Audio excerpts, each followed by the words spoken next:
and welcome to The Hill is Always Greener, a show where four friends have chill discussions about Sonic the Hedgehog to distract themselves from the inevitable passage of time and how gosh darn hot it is outside. Whatever. Yeah. I'm your host today, Game Buddy. I'm Falaro. It's not quite as hot here, but I'm dying nonetheless.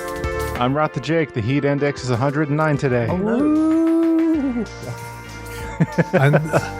I'm Cyberlink, and the credits behind my creation are up for debate.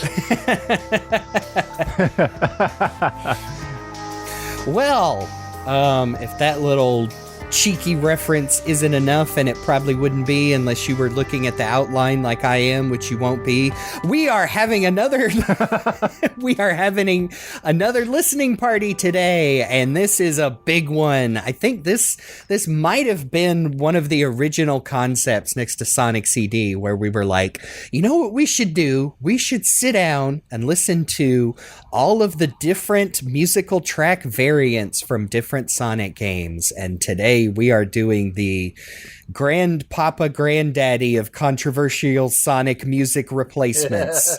It is Sonic the Hedgehog 3 and Knuckles, the soundtrack. Knuckles. Soundtracks. Okay. Boy, howdy. There have been a few of them. And there's a lot of variants. Yeah. Man, I love Sonic the Hedgehog 3 and Knuckles. It's my favourite Sonic game of all time, but boy howdy is it hard to be a fan of the soundtrack when it just switches around all the time.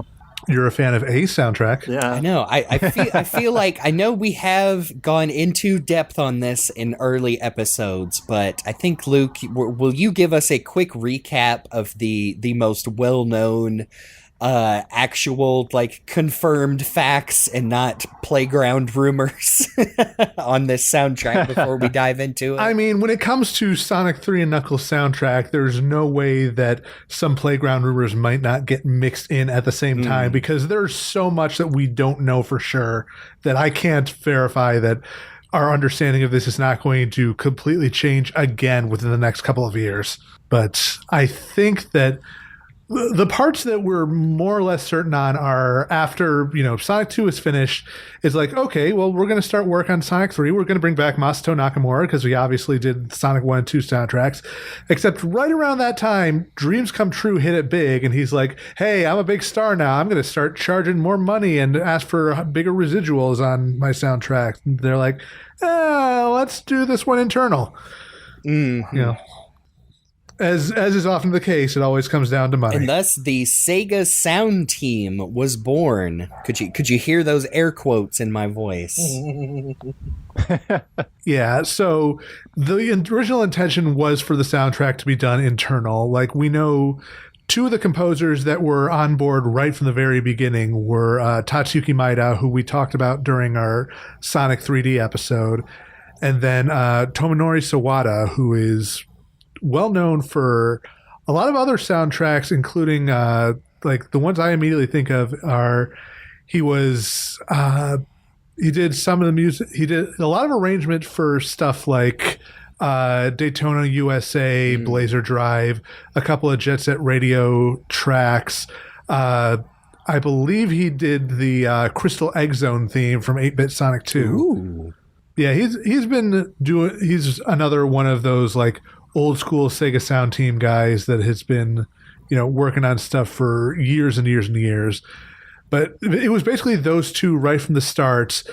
And then as time went on, they brought on a couple other people to help. Like, my understanding is that the first people they brought on were some folks from the company Cube, who did 8 additional soundtracks for the game. We'll get into like our understanding of which composers did which as time went on, but like there's a couple of composers, including Miyoko Takaoka and Masanori Hikichi, who were brought in as part of that. They did, like I said, they did 8 tracks, not all of which may have been used. Jun Senoue was also brought in around this time, and he was mostly doing, I believe that he specifically did all the bonus stage themes. Man, it sure is crazy that even after all this time, we just straight up still don't know who touched what and who is the originator of what. And I mean, there is to be something to be said about like a true collaboration where like every artist, you know, we just decide that we were all artists working on this project. We all touched everything. We don't have to get nitty gritty, but I don't think that is Sega's internal logic for not doing it. I think it's more still caught up in, just very playing it safe business-wise. Who knows? That's just my opinion. I'm sure a lot of the people involved are still under some sort of NDA, and that kind of stuff would not come out for years and years from now, if it does at all. Not from any of the people still in the industry, that's for sure. Mm-hmm. Yeah. I'm going to say on this podcast, we have a tendency to sort of have educated guesses and predictions of Sonic general things that are going to happen in the future. So I'm going to point my bat to the fences and say, in the next 3 years, we're going to have a full-blown YouTube documentary about the Sonic 3 and Knuckles soundtrack. Well, that's going to just... We've already been several of those, and I feel like some of that... Well, people mainly uncovering the other contributors towards this soundtrack, because that's where it gets complicated.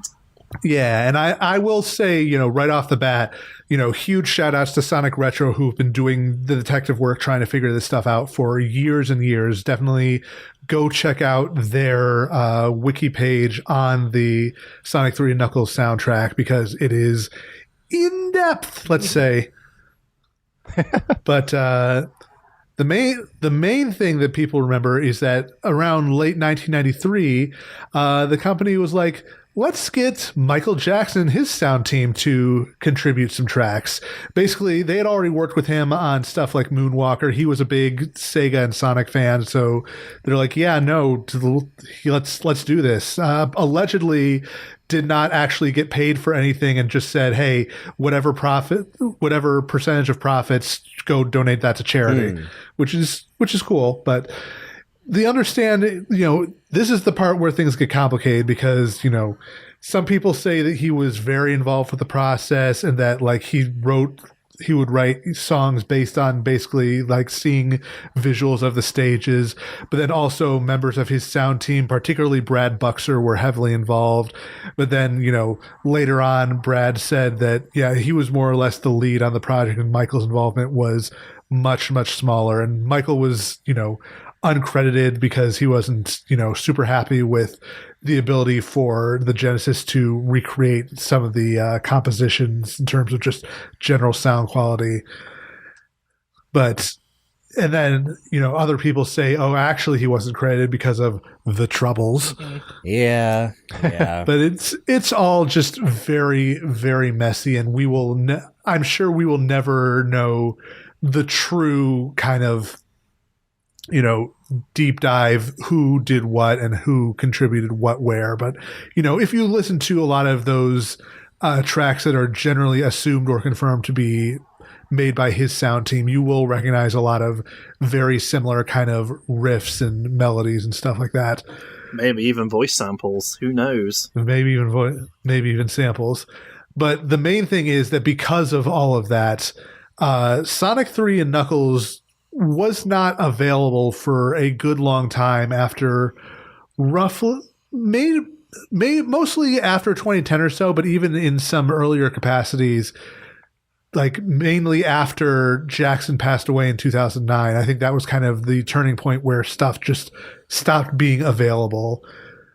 But, these contributions were very late in the game. At that time, they already had a full soundtrack already written, as evidenced by, a prototype release that was unearthed a couple of years ago, where we found out that, as we discussed in our compilations episode, a lot of those tracks from that prototype version were already used in the Windows Sonic and Knuckles collection. So it's just a whole big clusterfuck of trying to figure out what is going on with this thing. It is funny. We thought those were just replacements that they rushed in at the last minute when people loaded up that version of Sonic and Knuckles. But no, it was the original plan all along. We were bamboozled. So yeah. The even more interesting part is that, according to Brad Buxer, they rewrote the entire Sonic 3 soundtrack, and only some of those tracks made it to the final version. So there could be even more tracks that have never and will never be heard. So that is wild to think about. Just sitting on a magnetic tape somewhere, slowly degrading. Oh God, don't think about it too much. The depressing loss of art and media in the world.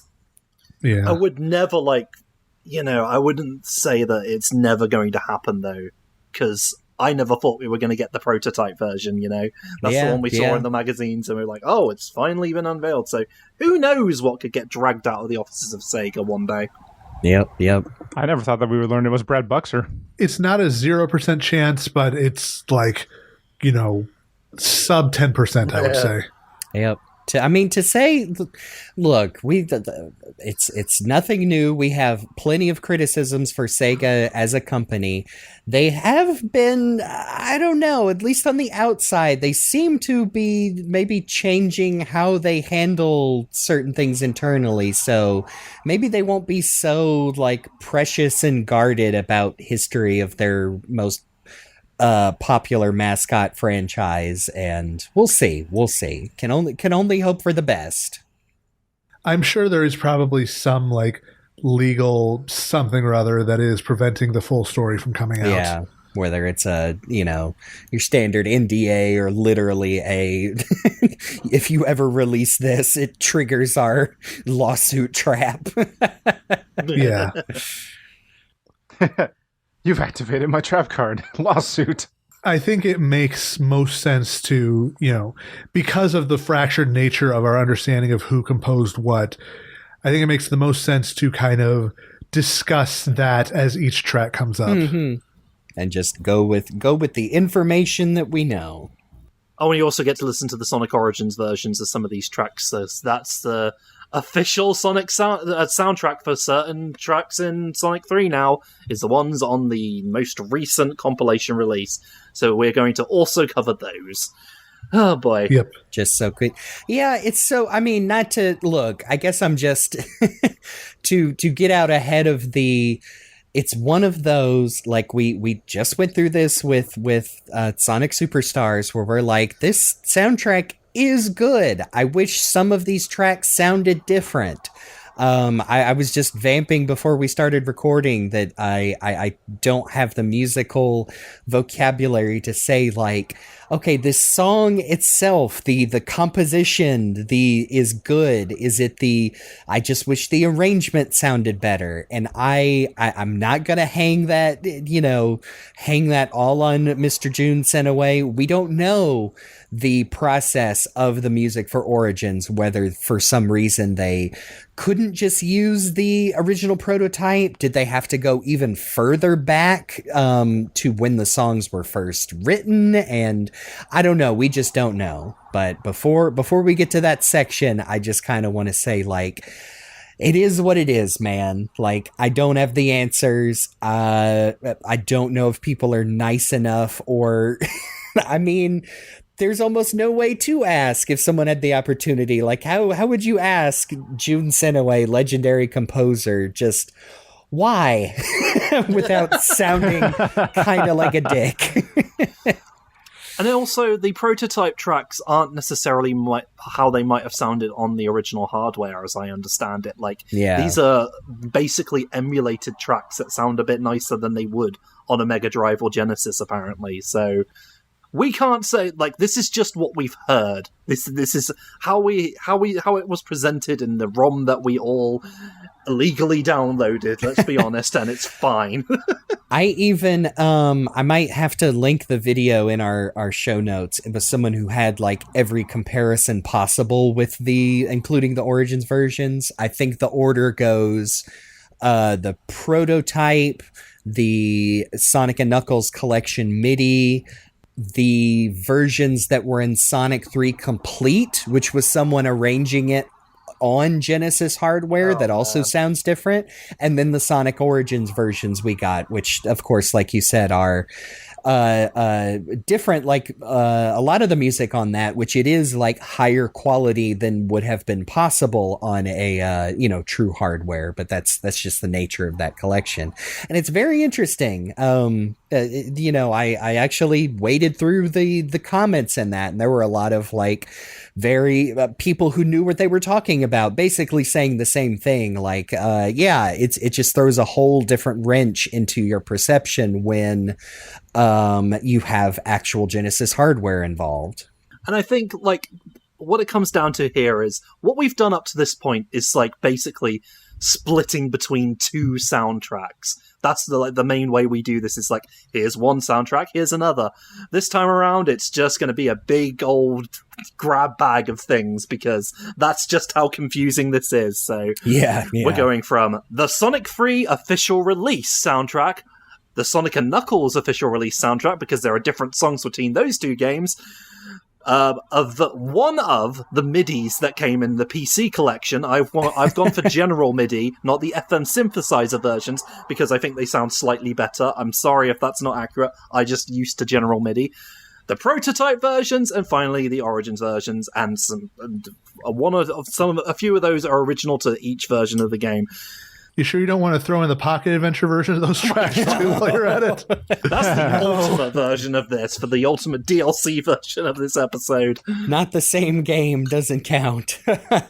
But we will be not listening to all of those in their full length. We are doing this for comparison purposes, and it's not every track in the game. Thank goodness. Yeah. We don't have the time frame for that today. So without further I should probably say words properly. So without further I swore, get all my. So without further ado, there you go. Thanks, Jake. Glad someone's here to cover me in this situation. Without any further ado, we are going to start listening to the Sonic 3 and Knuckles soundtracks. It's going to be complicated, but I hope you're all willing to sit with us as we have a good time listening to mostly good music. So we shall begin, as we often do with video games, with the title screen. And the first one is the Sonic 3 as released title screen. So let's have a listen, gentlemen.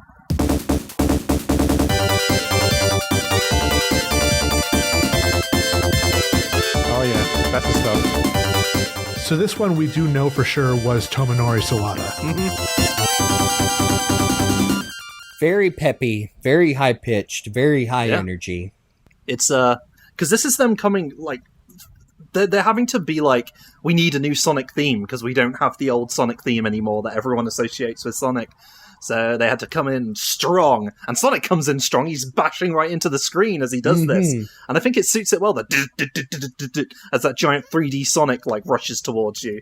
Sonic Rush. Oh, yeah, I like it. I think it is very much kind of a piece with the previous title screen theme.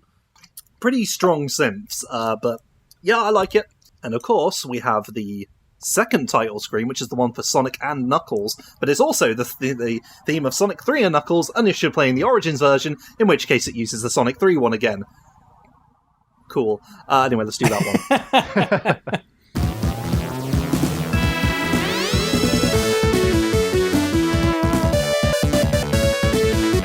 I mean, I gotta say, I think the songs fit their respective title screens. So I'm actually kind of okay with the Origins version deciding to do, to go back to the Sonic 3 one, because that is the title screen that Sonic 3 and Knuckles uses. Yeah. Yeah. Whereas this one is specifically like, that's the Death Egg falling. That's what I imagine when I hear that bit.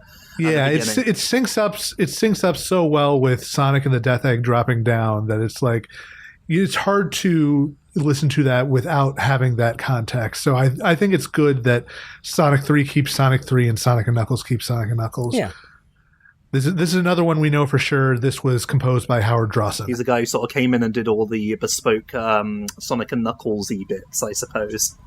Yeah. Not all the levels, just the new jingles. The jingles, mainly. Yeah. They're really solid. I used to be it was weird. I'm trying to remember my thought process as a kid when Locked On, and I think for some I think for some, I was weirded out at the concept that the music changed in the Sonic 3 sections too, which I mean is a funny thing. Like every fan game worth their salt now of Sonic 3 and Knuckles just lets you choose. But especially the Howard Drawson jingles are like really solid compositions. And Howard Drawson would go on to make like a full-length version of this song too, on an album that he did, along with the Sonic Spinball theme too. Yeah, that's true. That is a fascinating album too. Oh no, it's a Phantom Biker again. Jeez. But yeah, that's the title screen, and after the title screen, we get to the data select. Okay, this one we know is Jun Senoway thanks to 3D Blast, which is, something that we can thankfully do for a lot of these jingles, actually. Everybody dance. Such a good song. I've heard so many. It's real good. Different fan arrangements where this is like I don't know what to call it, except like a island chill, tiki party, Jimmy Buffett. Yeah, this is one of my favorite Sonic songs, actually. I just love this. I'm a big fan of those sort of like Caribbean vibes and summery songs, so yeah, it's good stuff. Steel drums, marimba. Hell yeah. You know what? This makes me think like this is another similarity between Sonic and Mario, where both of them have at least one game that has just like a banging like select screen. Yeah. Because Mario 64's like file select screen. Oh yeah. And ironically, this is the one with the steel drums, which is usually Mario's thing. So. That's true. And this goes a lot longer before looping than I remember it doing. But yeah, it's a fully like for a thing where you're just like selecting your level essentially. That's the main place you hear this, and it goes on for a while. So yeah, good stuff. Yeah, really gives the kids time to think between, do I want to play as Sonic and Tails or just one of them? Next on the menu list is the competition menu for those maybe 2 or 3 of you out there who actually played the 2-player mode in Sonic. Competition. So this is one of the ones that we are not sure of, but we're pretty sure this was the Michael Jackson sound team. Yeah, because this is I should have specifically said this is the Sonic 3 as of released version, and is only in that version of the game. It never recurs, so yeah, it's probably someone on the team who's not coming back for this, the Sonic and Knuckles, or Sonic 3 and Knuckles. Yeah, it has a very unique downbeat. I think that's what I'm getting at. Just that right there, that just little drum loop just feels very unique compared to, like, say, the previous song. Yeah, I remember in my household, me and my sister did play quite a bit of the competition, so we knew some of these. Not these next versions coming up, though. No. Yeah, I don't know. Something about this tune, it just chills me out a little bit. Ready for some wild and wacky action, picking up those weird floating bubbles in the stages and going, oh no, I got the grey ones, now I'm moving slow. Oh, that devious Robotnik.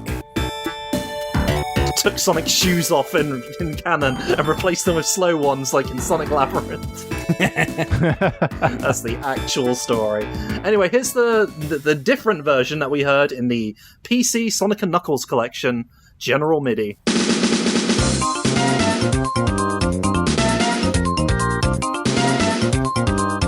This is like some Sonic CD music. I'm sure I first heard this in a fan game somewhere. Oh, I bet. Even before playing the Sonic & Knuckles collection. Completely different vibe, isn't it? I get like Mega Man X vibe from it. Oh yeah, maybe a little bit. Yeah, it is rather. I mean, it is incredibly layered for what it is, which is why I'm interested to hear the next one in comparison. Yeah, put some MIDI stank on that track. I know, right? Yeah.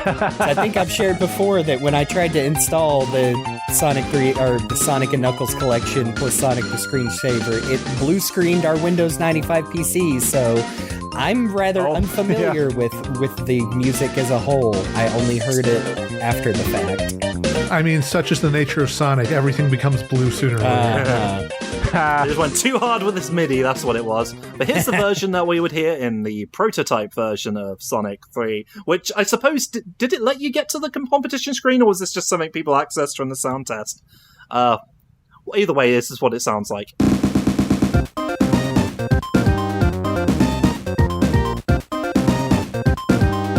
Ooh, that's interesting. Like, hearing it here, it almost sounds like a riff on the Hydro City Act 2. Yeah, now you mention it. Yeah. It's like hearing it in the correct sound font. The really intense drum loops. It always makes you wonder if this was a level theme at some point.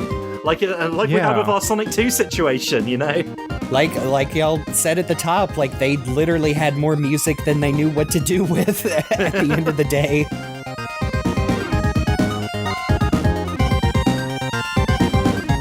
I also kind of get like Aquatic Ruin feel from this. Yeah, I can hear it. Which I wonder if it was intentional, because it was like, well, we're not going to call him Masato Nakamura anymore. What do we got at home? Speaking of what they got at home, here's Jun Senoway's version of that track. It's the same, actually. Now I listen to it, it sounds the same. Yeah. Yeah? Like we'd be remiss if we didn't bring up how the music in Origins for Sonic 3 Knuckles sounds a bit muted, which I believe was how the team was asked to capture it, which I don't know if that'll be noticeable in the episode for people listening, but yeah, this, as far as this goes, this is a perfectly cromulent modern rearrangement of that prototype song. I like it. Now we're going to get into some jingles, because we got to get those out of the way before we get started with the actual main soundtrack. So, first and foremost, here is the Invincibility theme from Sonic 3 as released. It sure is. Yeah, it sure is. Yeah.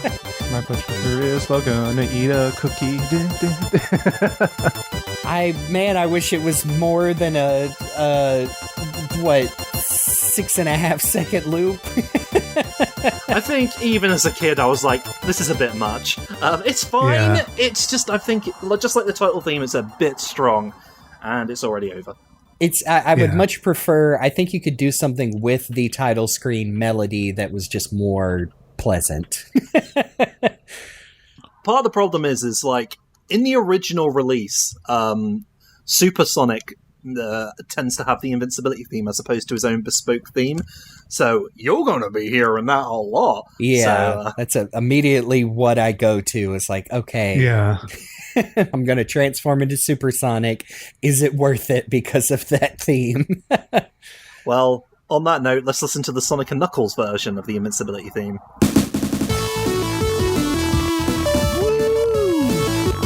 Classic. Love it. Again, loops maybe a little too soon. Yeah. It's a shame. I think this arrangement is a lot better. It's a lot nicer to hear. And I just associate this with being Hypersonic or Hyper Knuckles and like breaking the level. You know? It's hard. I'm sure it could work as many other things. It's hard not to hear that main riff as a guitar in my brain. Yeah, a little bit. I don't know, man. There's something about it. It has that classic Invincibility sparkly background music. So, you know what? The problem here is I don't have the proper vocabulary for music either. If only we had more musicians on this podcast. If only we had someone out there who knew a thing or two about music. And we've got Jake here, our drum man. I know he feels othered sometimes about the fact that he's a drummer. But maybe, just maybe, we should bring in a guest, because we got held up. Our guests got held up, and we've been recording ahead of time, but we're going to bring them in now. Just lifting that back. Oh, hello, who's this? Hi, this is RecD, Sonic music expert, as in I put lyrics to Sonic Heroes music 10 years ago. Woo! You sure did. Hey, we're all old. Hey, I used to be the young one in Sonic Paradox. Well, in here, you still are. Yeah, ordinarily we tend to introduce our guests when we're getting started on the episode, but since we've already tried going through the soundtrack and summoning the proper musical knowledge to describe what's going on here, we thought, let's bring on RecD, the person who knows a thing or two about music. Two specifically. So you have joined us just as we are making our way through the jingles. We are moving on to the 1-Up theme. Yep, oh boy. High art. Get ready for a really detailed, lengthy song that covers the gamut of Sonic the Hedgehog. Here, first up, the Sonic 3 1-Ups theme. Do you have any in-depth thoughts about that, Tom? Well, it is sort of using a leitmotif of the title screen theme, you know, that da da da da da da da. Yeah, a little bit. So it's sort of trying to a lot of early Sonic games do that, where they'll have the title screen theme or like a main character theme be played heroically for life up sound. It's very, very popular practice. Other Genesis games sort of did it too. If the best example I can think of that isn't just another Sonic clone like Jumpy the Jaguar or Aero the Acrobat or several real and/or fake ones is in the Genesis game Shining Force 2, which was developed by Sonic Software Planning before they renamed themselves Camelot and made Mario Tennis. Is in Shining Force 2, when you attack, if your attacks go like really long because there's a lot of attacks and counterattacks, or you have like a super complex spell, the music will stop being just a normal like da da da da da da, like normal like okay we're attacking, and start sort of reflecting the main theme of the game and sound super heroic. Say like yeah you're kicking ass, the tides are turning. So that's sort of like the idea of the main theme signifying victory is pretty popular amongst Genesis games. Yep. Nah, I mean, it reminds me of all the time when I'm watching lots of old Kamen Rider now, and it's like, oh, here comes the main theme. Yeah, cool shit's happening. Yeah, I was about to say it seems like a very anime moment, or you know, kind of, has gotten carried forward into some modern Sonic releases. Like I think Sonic Adventure 2 is probably the best one, using live and learn riffs all the way up until you finally hear the full song. Yeah, that's definitely it feels like this coming full force. Yeah. Admittedly, I am just imagining every time you get a 1-up in Sonic Adventure 2, it's going, live and learn, and I cannot stop laughing at that. Just that one big guitar someone riff. Make that mod. Someone make the live and learn 1-up mod. And you even better is just if you get a 1-up and then Johnny's just like, yeah. Okay, here's my add-on. Here's my second add-on. When you pick up the little animals, it goes live, and when you pick up the Chaos Drives, it goes learn. Oh my gosh! I can see the Game Banana page now. Sonic Adventure 2. Every leitmotif is live and learn. Oh man! Yo, it's your main man. Your main man live. We're about to learn and run. You ready? How about that other 1-up? Ooh, Sonic and Knuckles 1-up. Sorry, so before we get to that, it's just the fact that was 3 seconds and we got all that discussion out. Yeah. That's what happens when you bring on a composer. Yeah. And I do want to mention one more thing about it. As far as instrumentation, I really like the addition of the timpani sound in it, because that just makes it feel more grandiose. Like, yes, you just got a 1-up. Yeah. Oh yeah, it's a great sample. Yeah. It's a great sample. It's one of the most recurring 1-ups in Sonic history, because Jun Senoi made it, I believe. Is that Jun Senoi? No, that was Tomonori Sawada. Oh, interesting. Well, they do reuse it in quite a few games, so... Yeah. Anyway, Sonic and Knuckles. Yep. So good. Similarly, it's sort of the heroic reprise of the title main theme, except this time it's Knuckles, and you've got even more drums.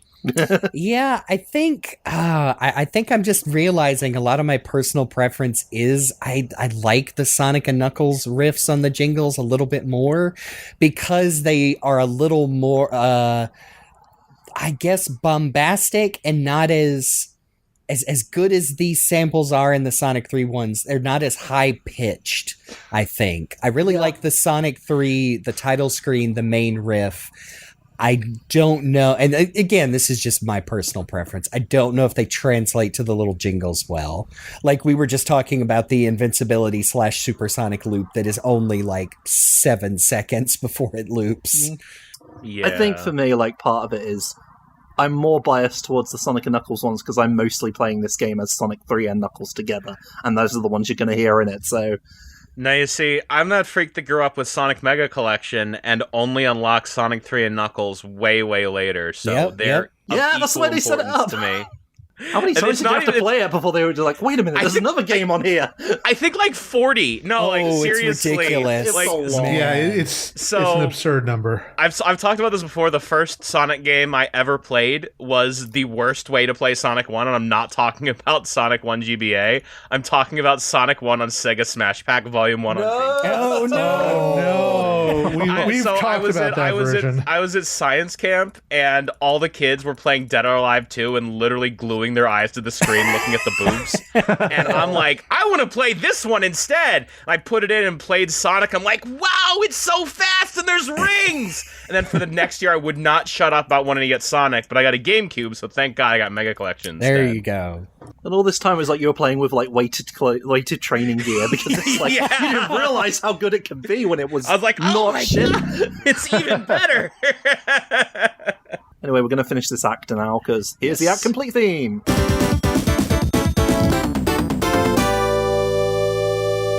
Bit Maybe familiar. the most iconic Act Complete theme of any. Oh, Sonic Act easily. Complete theme. We talked about how they didn't go back to Masato Nakamura from Sonic 1 and 2, and man, as far as like intentionally or not, like outdoing some of his jingles, I mean that is the Sonic Act Complete thing. Yeah, no, this is easily the greatest track that June has ever composed. Yeah. And it's a good. The thing is, Yeah, I think not we a talked about diss, this- not a diss. No. Well, it's that iconic. But we talked about this when we covered the Sonic 1 and 2 soundtracks. Is like, I thought the original one was good for Sonic 1 and 2 because you were fading out of a stage and it was sort of like trailing off a little bit. But for this one, you're going straight from like act to act with very little break, and you're going from zone to zone for very little break. So having one that pumps you up ready for the next one works a bit better. It does, yeah, instead of like having to feel like it's finishing off. Like the Sonic 1 especially just feels like, okay, you did it, now go on. Next level load. Okay, you're here, go.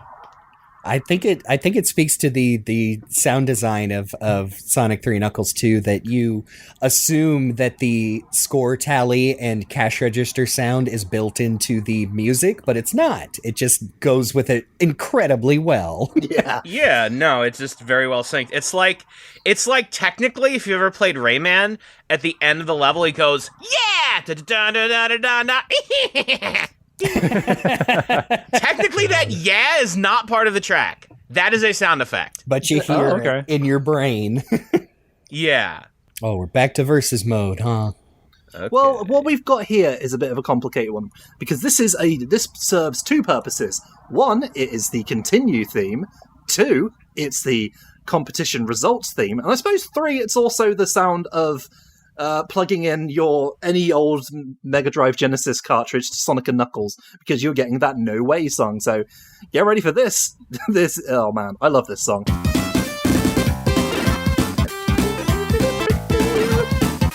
It's just so happy. You wouldn't think that this is like continue. You wouldn't think Sonic just died. Exactly. I know the fact that we got the bebopping scatting vocalization one on that fairly recent Sonic remix compilation is just amazing. Yeah, it's pretty great. Absolutely, it's a very love fun that. theme. It definitely feels like very, very upbeat, very peppy. Very much makes you want to plug every Genesis game you've got into Sonic and Knuckles to see what levels it'll make. Yeah.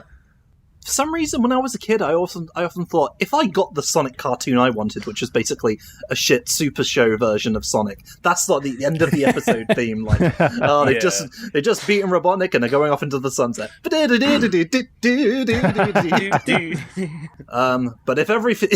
if you are not so lucky and you can't continue, it's game over. And what do we have for that?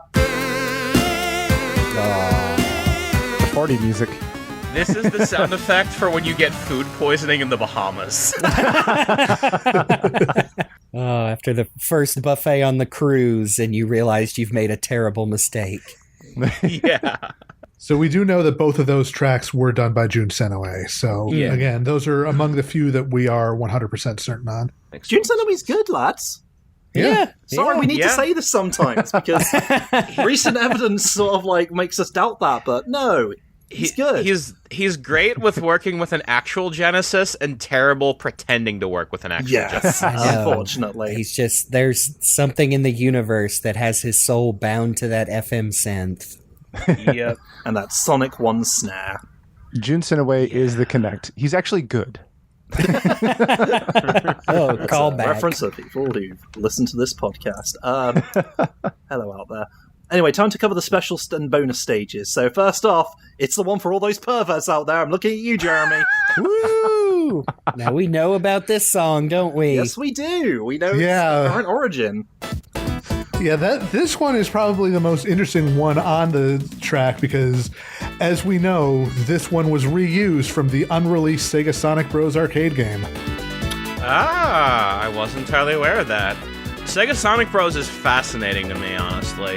Yeah, we talked about that one during our Arcade Games episode 2 years ago, and it's such an interesting case where it's weird to imagine that this game that's never came out has continued to have a legacy in Sonic games that nobody knows about just by virtue of this track continuing to be reused. My favorite was it Sega Sonic Bros, whatever it was called. My favorite trivia about that game is that there was a lyrical album that Sega released back in the day called Sing Sega Game Music that had Sonic on the cover, and everyone thought it was so weird for years because it didn't have any Sonic songs with lyrics on it. And then, when Sega Sonic Bros. Got found, they realized it did. It was Funky Brothers, which was a song for that game nobody knew existed until it got told. Wow. It keeps happening with this franchise, I swear. Oh man, that's cool. There's always something. That's really cool. This song also brings back good memories for me of the Sonic Paradox days because of I remember specifically Cacti did with lyrics.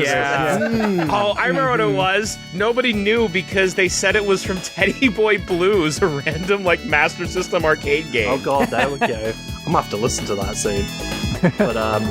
But this song is the sound of going slowly insane, I think. But it's not quite the true experience unless it's progressively getting faster and faster. Yeah. And you're going super fast. You're looking for the last one. This is the only Sonic Special stage that you're always moving forward, but you have complete control over which direction you're going in. Yeah. You're not just stuck going forward and you're on a time limit. You have to find them. You have to go through. You will waste time. You will make mistakes. And therefore, it's one of the most chaotic Sonic Special stages. And I guess CDs is technically too, but CD is way less confusing to navigate than Sonic 3 in terms of special stages. Yeah. In terms of everything else, CD is way more confusing to navigate.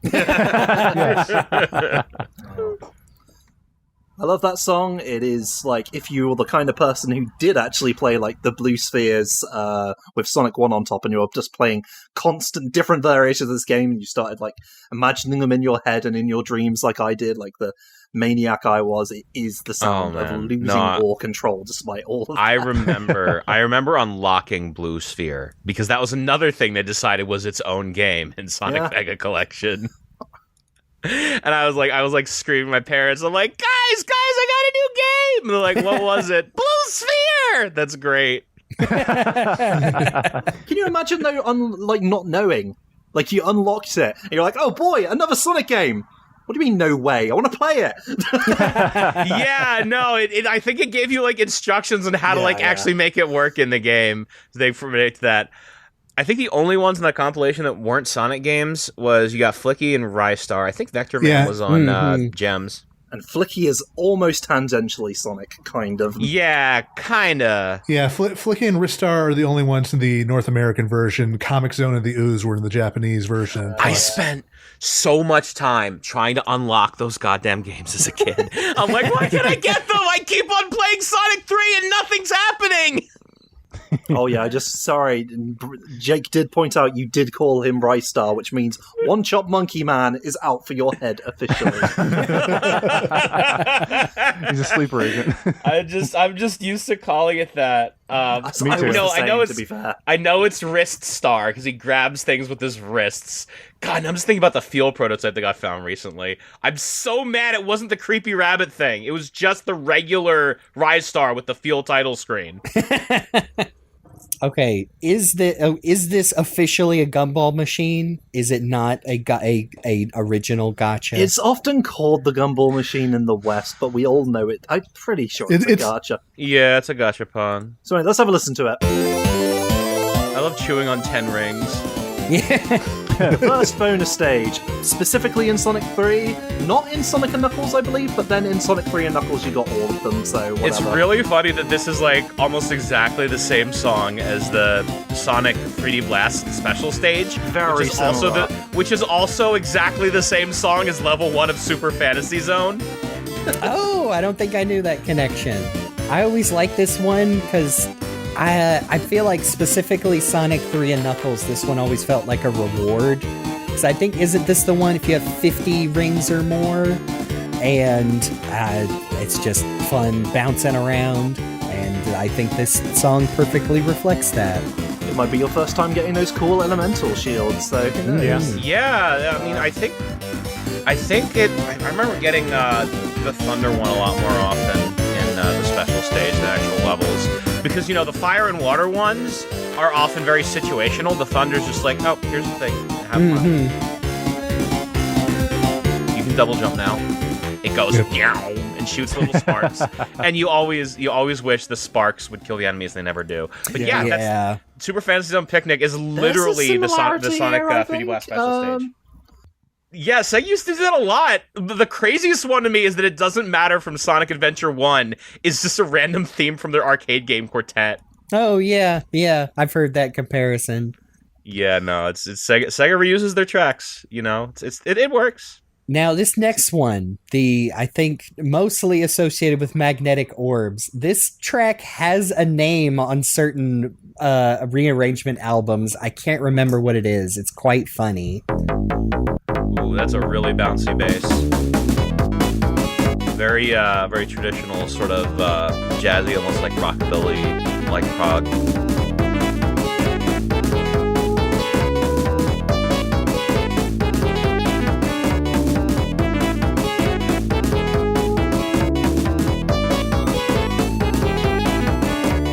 I didn't hear much of this song originally because I didn't know how to play these stages, so I didn't get to this bit, which is I didn't know this one was there either. That's fun. Yeah, because if you don't know how to play these stages, you're probably not going to spend much time. Nah, you're going to wind around the first magnetic ball 3 times, and then either touch the bottom or fling off to the side and touch the bottom. But no, very fun track. It's crazy how many bonus stages Sonic 3K had, compared to like all the others. Speaking of which, here's the last one. It's the slot machine. Because we had to get a casino thing in here somewhere. Yep, gamble away, get all the Eggmans. So all of those bonus stages, 2 out of 3 are for sure composed by Jun Senoway. The only one we're not sure of is the rolling jump one, where you're doing the orbs. Oh yeah, which is the Japanese name for that stage. Rolling jump. Rolling jump. Certainly is what you're doing. Rolling jump. Rolling jump. This one's fun. It's sort of basic, sort of, casino having fun song. It's not as quite as memorable as the other casino levels and Sonic 3 itself, and of course, Sonic 2's Casino Night. But it's fine. I feel like both this and the Gumball Machine have a bit of a circusy feel to them. Yeah, maybe a little circusy. Not to jump ahead, but I think this feels more in line with the prototype / Origins Carnival Night than the release version. Yeah, no, you're right. Yeah, it does feel a little like that. And now, speaking of Origins, by the way, let's talk about the Supersonic theme that they added, and Jun Senoway has his fingerprints all over. Oh no. I like it. It's fine. It's the wrong instruments. Yeah. This feels like a web game. This is like you go on the internet and it's like Sonic's Jump Over Knuckles Simulator 3, and this is what happens when you get 12 points. 4kids.tv, play the new Sonic Flash game. I used to play that stupid little Sonic Flash game where you're just running around an open field for 60 seconds so much. I do really like the harmony that's added into this one, but like I'm with Jeremy. Like the instrumentation in this just feels neutered. Yeah, I like it as a jingle. I like how it uses the theme. I guess, would that be appropriate to say I like the arrangement? It's just all of the instruments are wrong. It's Sonic 1. It shouldn't be. Yeah, it feels like an odd duck out for sure. Yeah, that's my only issue. I just don't get it. I don't mind, because I like the idea of them adding a supersonic theme, because I feel like it was missed. We were listening to the Invincibility songs before, and they loop way too soon for supersonic, so... Literally, all they need to do is, like, get Jun Sono to compose this stuff, and then hire any chiptune composer off the internet to translate. I know, for real. Some people have taken their own take on it, and it sounds good. It sounds good. Yeah, it's literally just that. We were talking about, now that we have, like, the full credits for Sonic Superstars, I think that's what happened with most of those songs. And the ones that were left out were, I don't know. Sega Sammy decided they wanted 3 extra coffees that day, so they cut the budget. Yeah, exactly. Exactly. Goodness gracious. Me pointing at Tom saying, hire this man. Hey, I mean, I do it. Also got a character theme coming up. Hey, it's your main man Knuckles.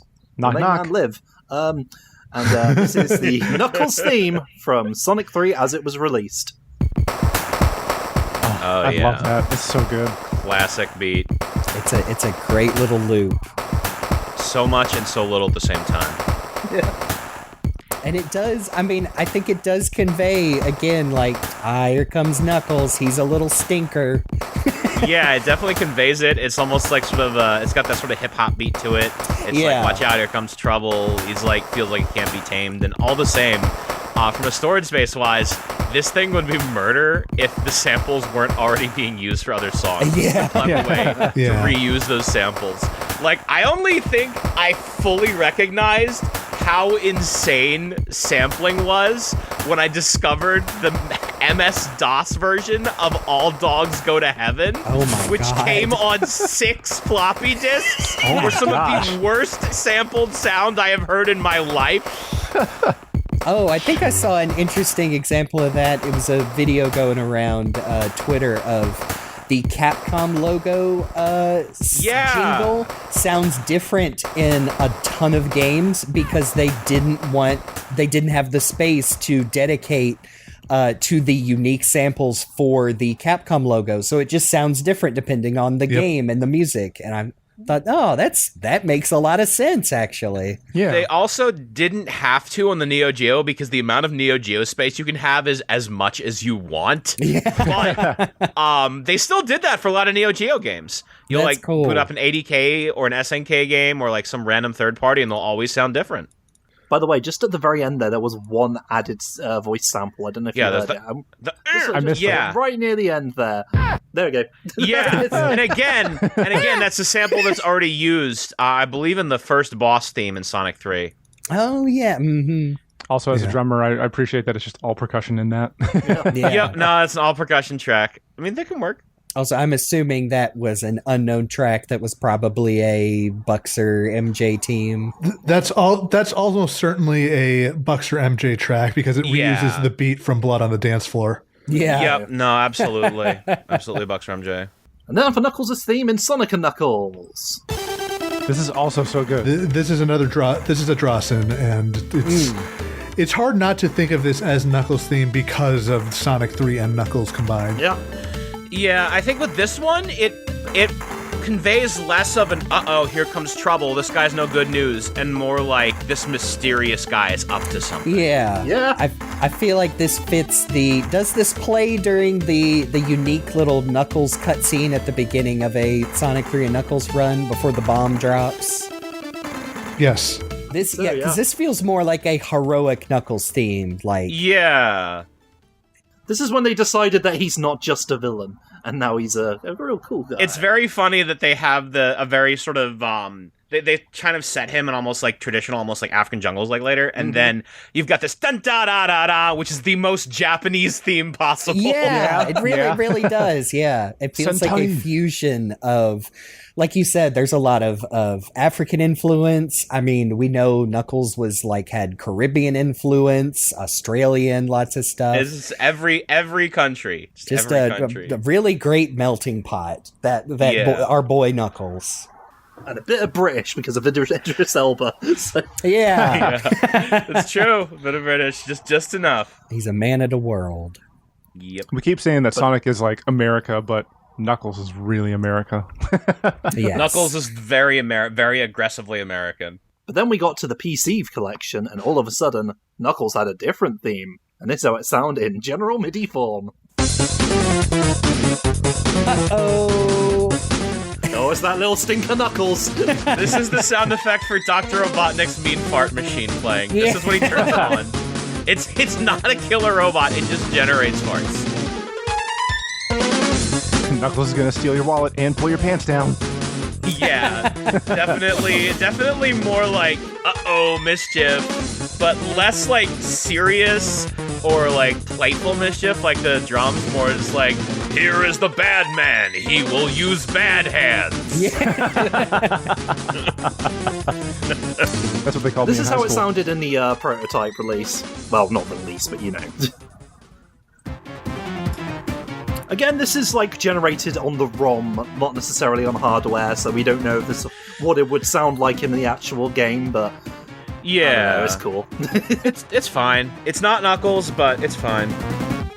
Yeah, this really Knuckles stayed the little stinker that we thought he was going to be when we first played it. This is like almost like a Fang the Sniper kind of theme in that way. You know, you're right. Yeah. This is an 8-bit character. Anyway, time for the bosses. First off, the mini-boss from Sonic 3 as released. Come on. I love this one, but the inclusion of Knuckles' theme in it always made me think Knuckles was going to jump out of the mini-bosses after they defeated because he was secretly piloting it. It's hard not to love this. It's because it's so fun. It is. There are some mini-bosses where... It's why I really appreciate, I've already mentioned, Sonic Air, Sonic 3 Complete lets you pick and choose, which mini-bosses to use, which track. Because there are some where I'm no, this is too happy. This boss is scary. I also love that the first time you hear this track, it's just a thing shows up that you cannot kill in time and then just firebombs the entire forest. Yeah. So it's I'm into my childlike shenanigans, burning down the entire forest. Then you unlock a new playable character, Smokey the Bear, who instantly decapitates Dr. Robotnik. This is the theme of Funky Arson. Funky Arson, the worst ever Funky Cheese character. The Chuck E. Cheese character burns down the entire place at the end of the song.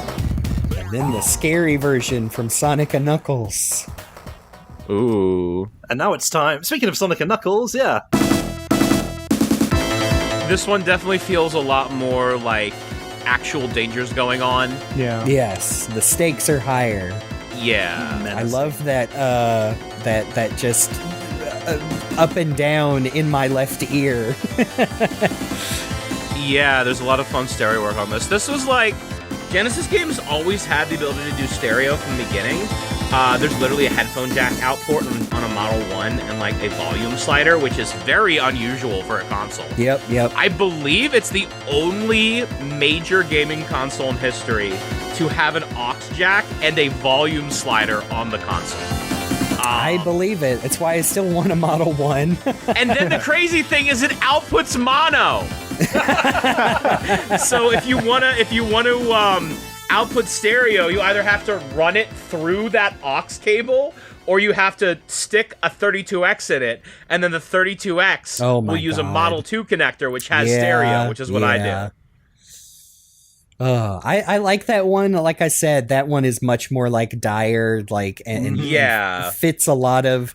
I mean, okay, I'm thinking maybe that fits the burning down the forest one, but the silly track maybe fits the Carnival boss Night one, maybe like yeah, or the like weird phallic one. the golem at Sandopolis Act 1 that just jumps at you. That I'm hearing like come on, yeah, come on, hurry up. The Knuckles jumps out piloting the golem. Yeah. Or the scrap brain. No, not scrap brain. Flying battery.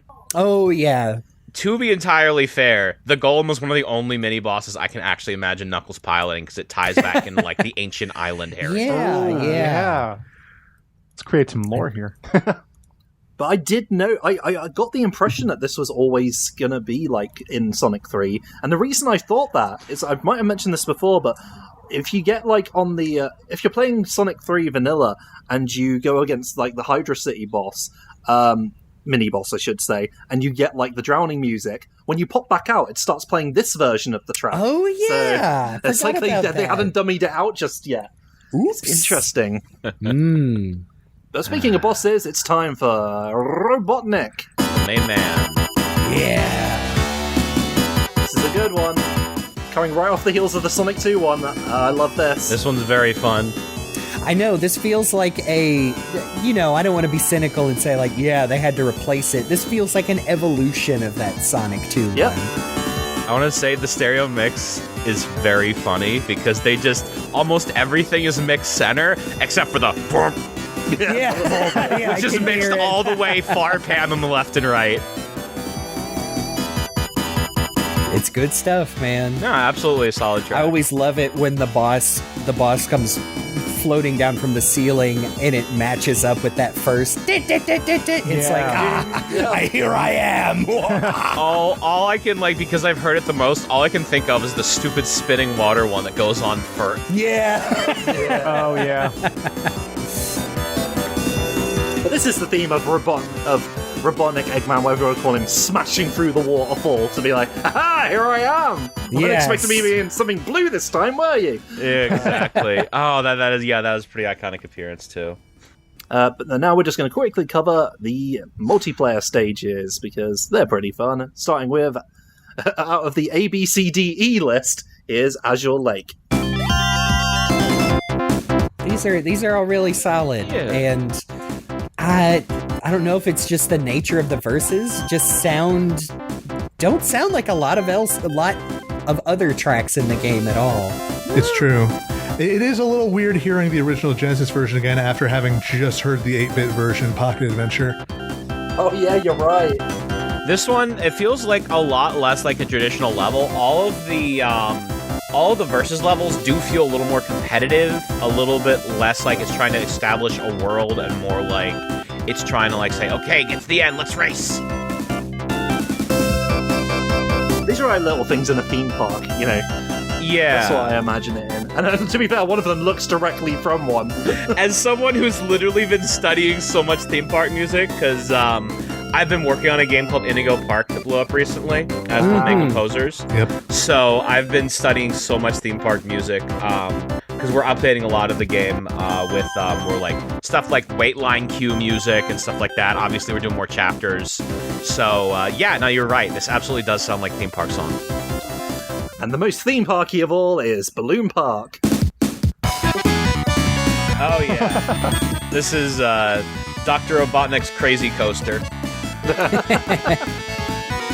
Which you get there and you think it's gonna be a roller coaster, but no, it's just a coaster to put your drinks on. And he's just smiling and expecting you to compliment it, but you have no words. It would have his face on it. That's the It does have his face on it, yes. Absolutely does. And then you put your drink down and it flings it back at you and splashes it in your face and he laughs at you. Isn't this a fine coaster? Yeah. I do like that these songs go as long as they do, considering the levels themselves are just such short loops. Yeah, they're really tiny. I feel like if somebody were to ask me, like, what is Genesis music, I would play them this, and like, this is Genesis music. Yeah. This is like Genesis music that isn't too farty, but it's just farty enough. It's acceptable. Just got just enough of that twang. Next on the list, Chrome Gadget. I love this song, man. It goes way too hard for what it is. Oh, this one's super fun. Do we know who made these particular songs? No, none of the multiplayer ones are known for sure. Some people suspect Balloon Park is Jun Senoway because it was remixed in Generations and credited him, but it co-credits him and the Sega Sound teams, so it might be a case where like they mixed in a little bit of another track into that remix that Senoway did compose. So it's up in the air. It's like the multiplayer tracks are mostly a mystery. Gotcha. If it's Sega Sound Team, they're just being like, we are not crediting this shit. This is a good one. I'm not sure what Chrome Gadget even is, really. It seems like a cityscape, maybe? I don't know. It just looks cool. Anyway, time to go to Desert Palace. This one definitely feels, the most aged for obvious reasons. Like, you're sort of uncovering these old ruins and just trying to tell you past stories. It's interesting that we got to this. This is like the first sand level in Sonic before Sandopolis even, so... That's true, yeah. Well, to be fair, I guess Sandopolis would have been in there if it was the full game. That's true, actually, yeah. But yeah, no, it's just imagining, like, there's all these secrets calling out for you to discover, but you're too busy racing, so you just run past them.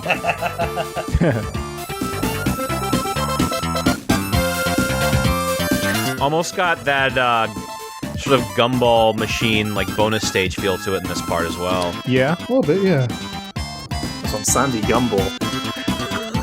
Man, just imagine opening up a gachapon and just a bunch of sand pours out of it. It's the limited edition Batman Sandman figure. Sand form. This gachapon is looking a little like, it's more like Sandapon right now, anyway. Sonic fans are mad. Anyway, Endless Mine.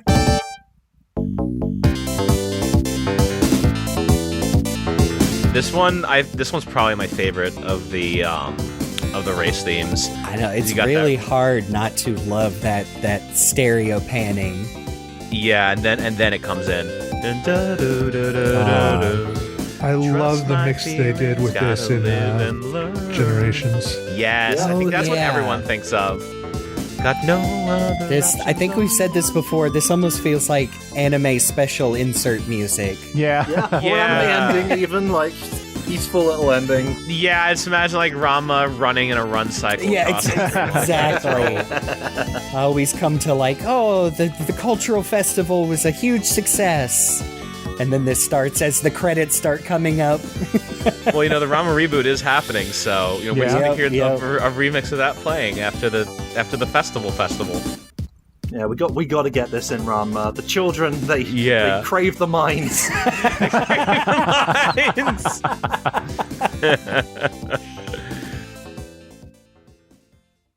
That covers all of the multiplayer songs. We can finally start the game itself. Good job, everyone. We made it this far. Awesome. And it starts with Angel Island, Act 1.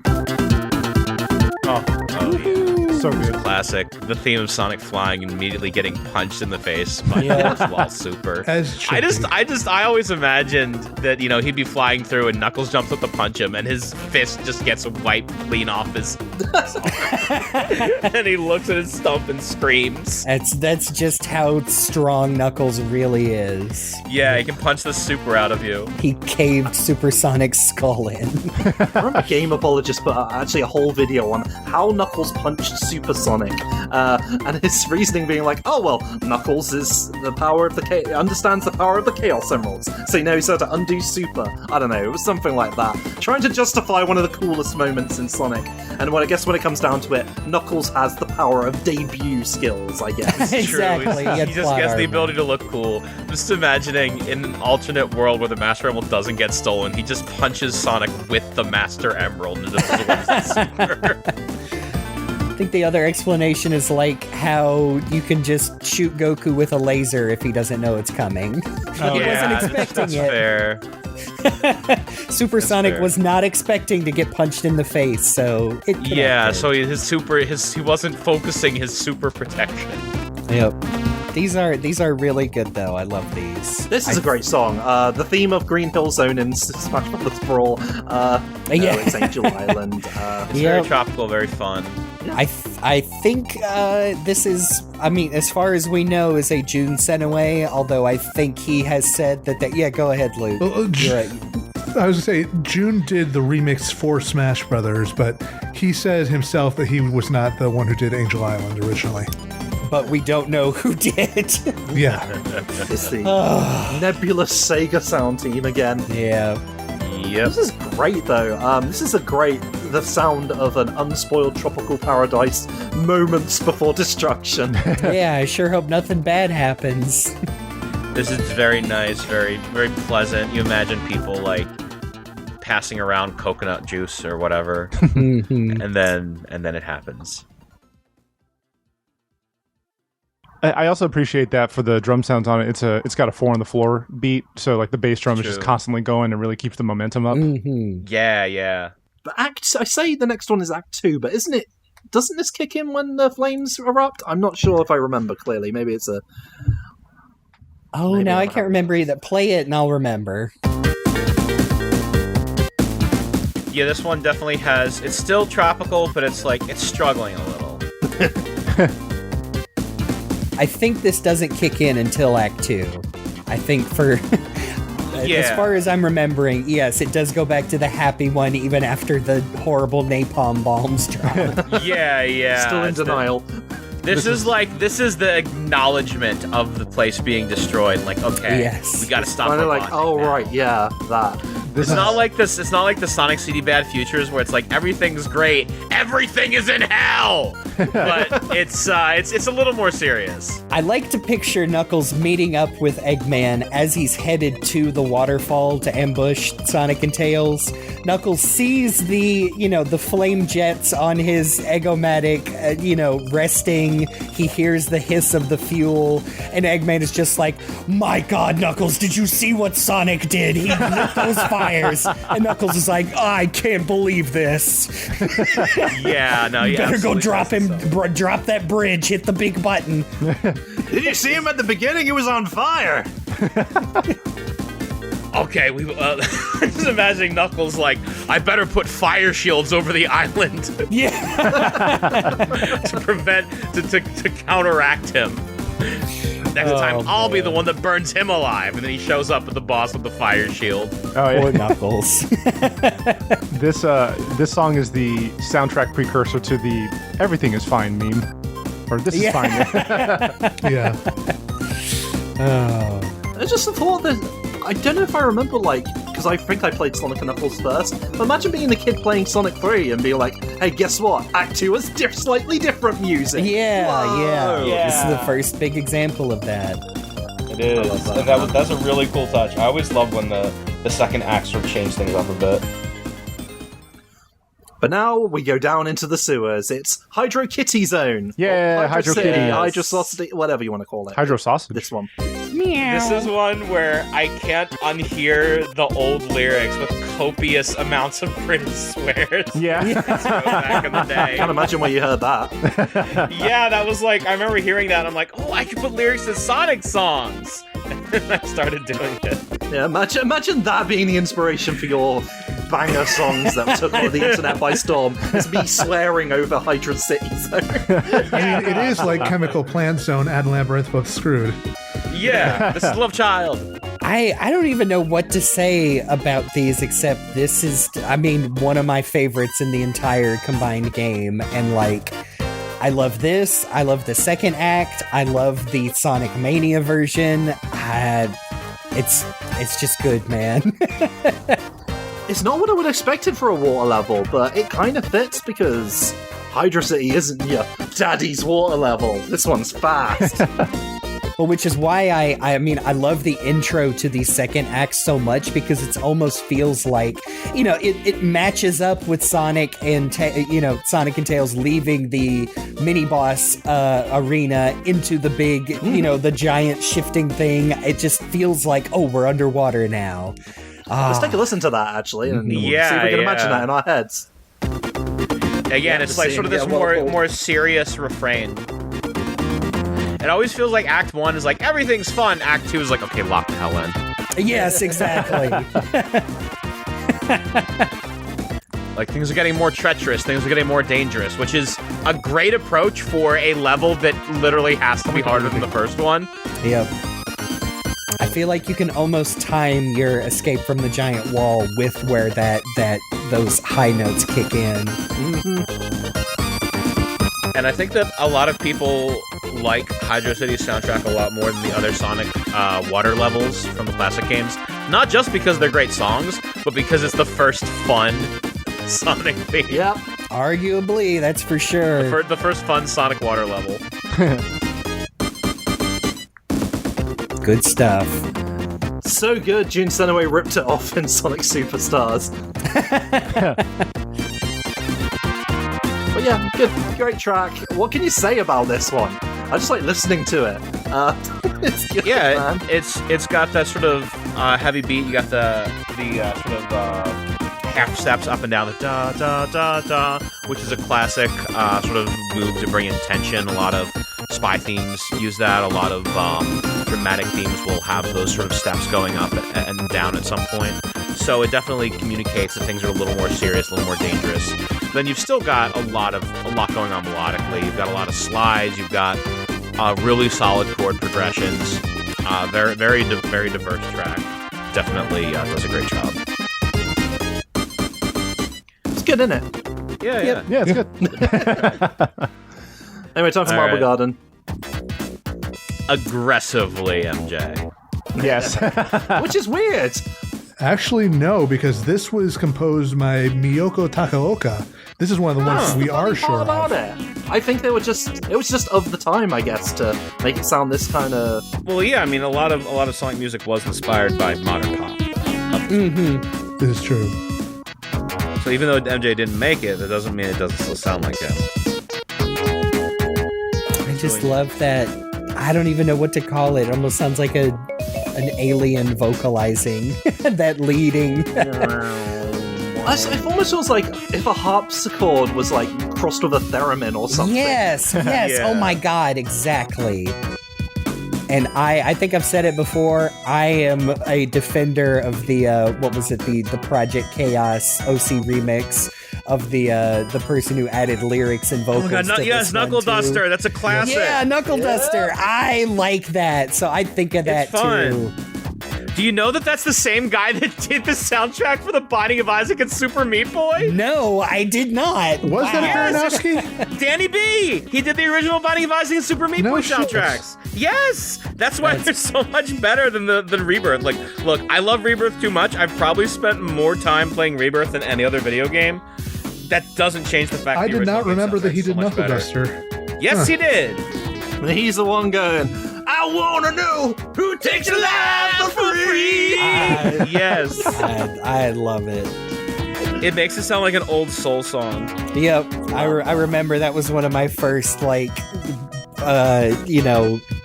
not internet arguments, but people just be like, oh, this one sucks, I hate it. And be like, no, it doesn't. I think a lot of people were won over by the tweeted animation, too. Yeah, that oh, one was yeah. great. Mhm.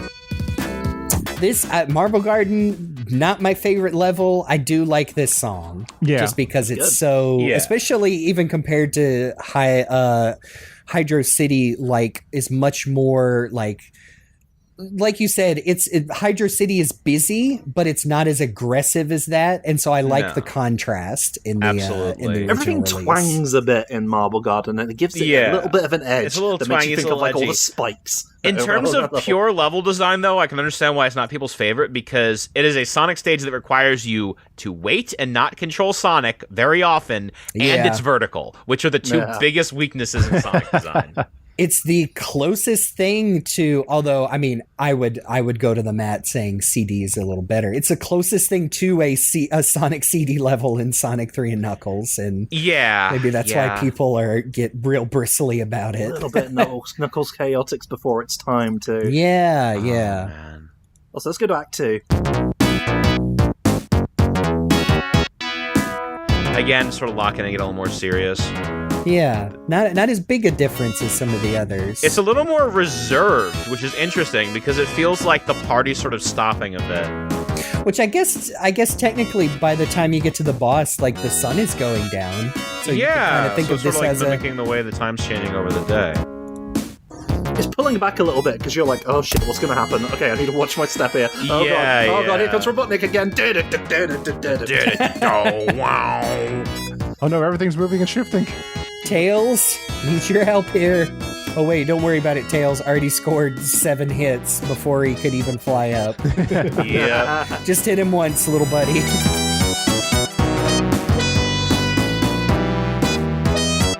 This does feel like the end of the day, which is appropriate since, we start seeing the day end as you beat the boss.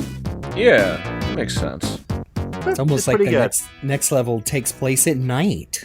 Yeah, so it does. Here it is, Carnival Night Zone, and this is where it starts. We start getting variations, because this is as released in Sonic 3. Big farts at the beginning. Yeah.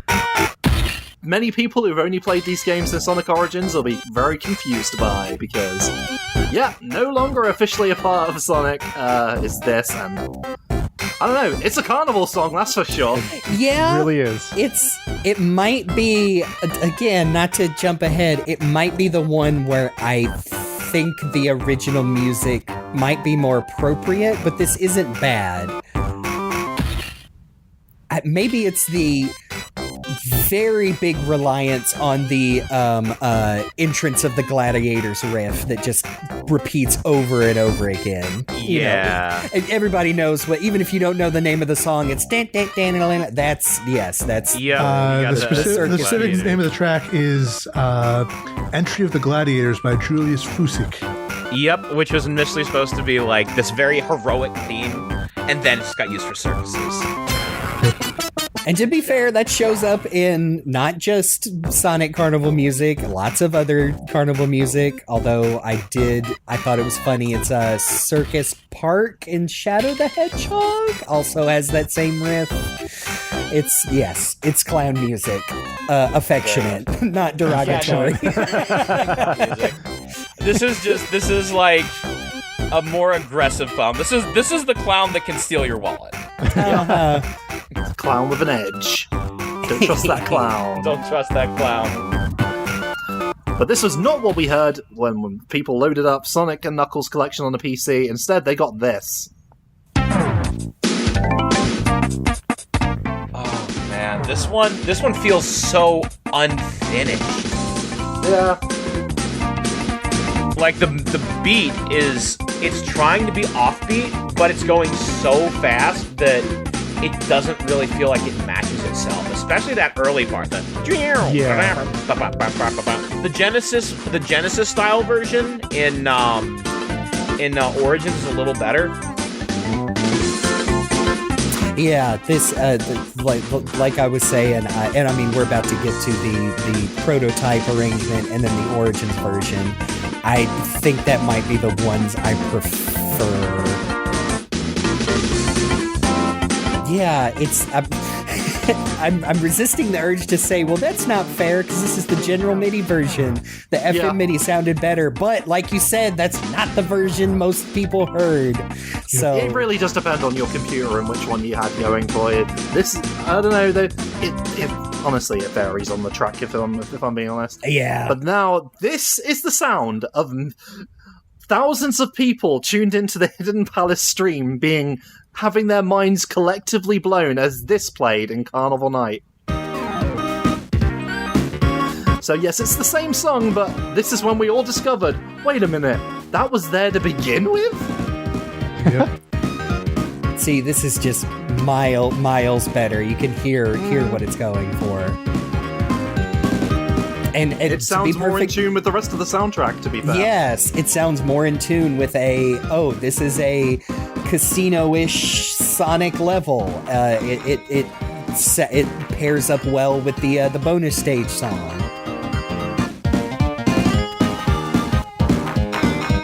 Oh, I like those little claps. Yeah, I like the claps too. Yeah, this is coming alive now. And there, listen to that. Yeah, I really like that. Really like that. Now, would this have sounded like this on the Mega Drive or Genesis on the actual hardware? It's unclear. but I like how it sounds here, and this is how some of us heard this song properly for the first time. But this is what people got who played it on Origins for the first time.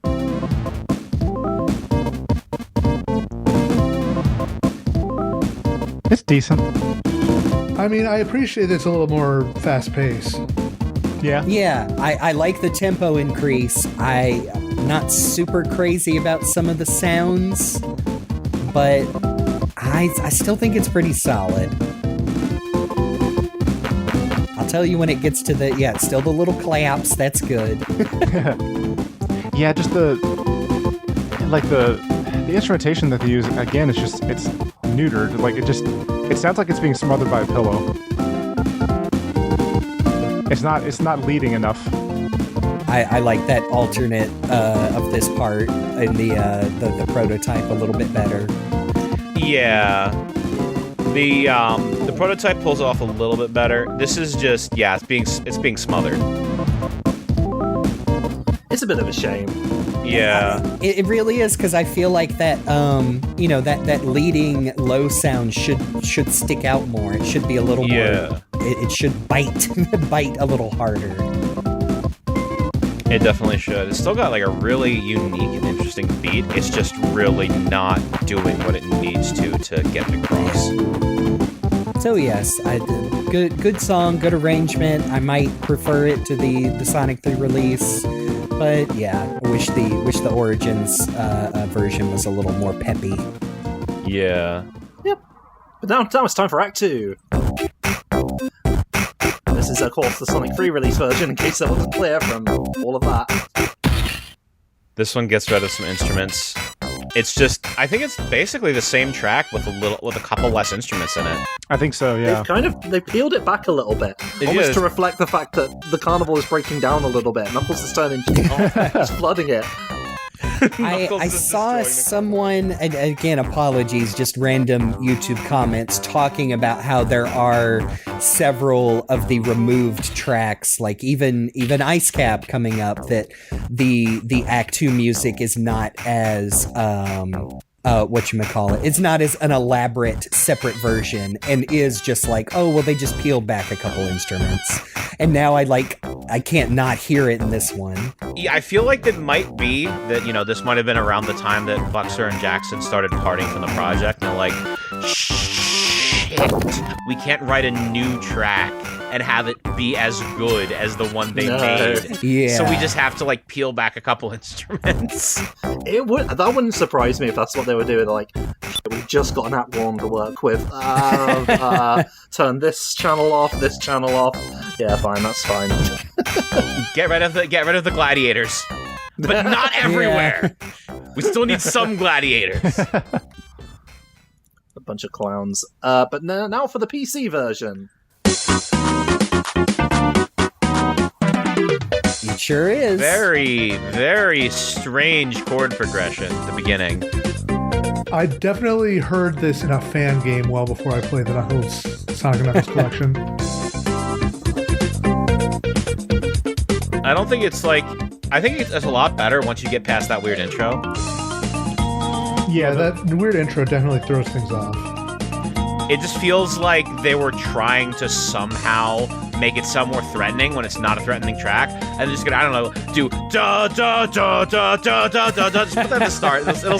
It'll sound more threatening, and then just do whatever you were gonna do. Yeah, there are a couple of other of these PC prototype tracks where you've got to get past the weird intro. Like we're almost to Ice Cap. That might be the ultimate one where I'm like, no, hold on, let it get past the weird intro. Yeah. It's like when you're playing a song for a friend and just like, hold on, this is the good part. Just wait. But now for the prototype version. Yeah, still that weird progression. It sounds a little bit less terrible here, though. Yeah. Yeah, see, I really like this right here. Oh, I love, in my headphones, I heard the drums just go left to right. Like, yeah. I mean, it may have been doing that before in the other ones, but I really felt it in that one.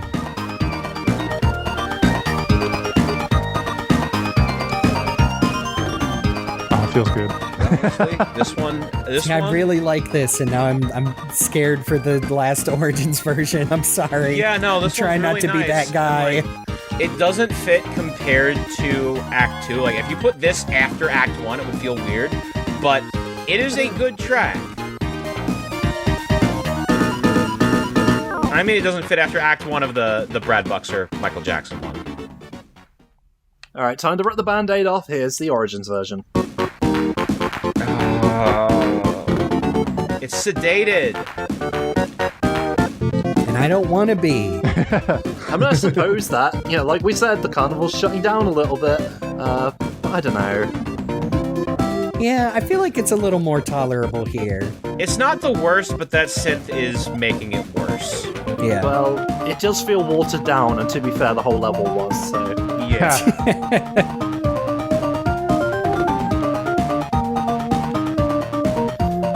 Yeah, the backing track sounds off-key, very much so. Yeah. Oh no, that sounds nice. I like This that. is fine. Yeah, this is my favorite bit of both of these. But yeah, just I don't know what to say. It's an attempt was made. Yes. Not the most exciting carnival in the world, but I'll have to do. This is when they start bringing out the sideshow to do the dance to distract from the fact that one of the clowns is on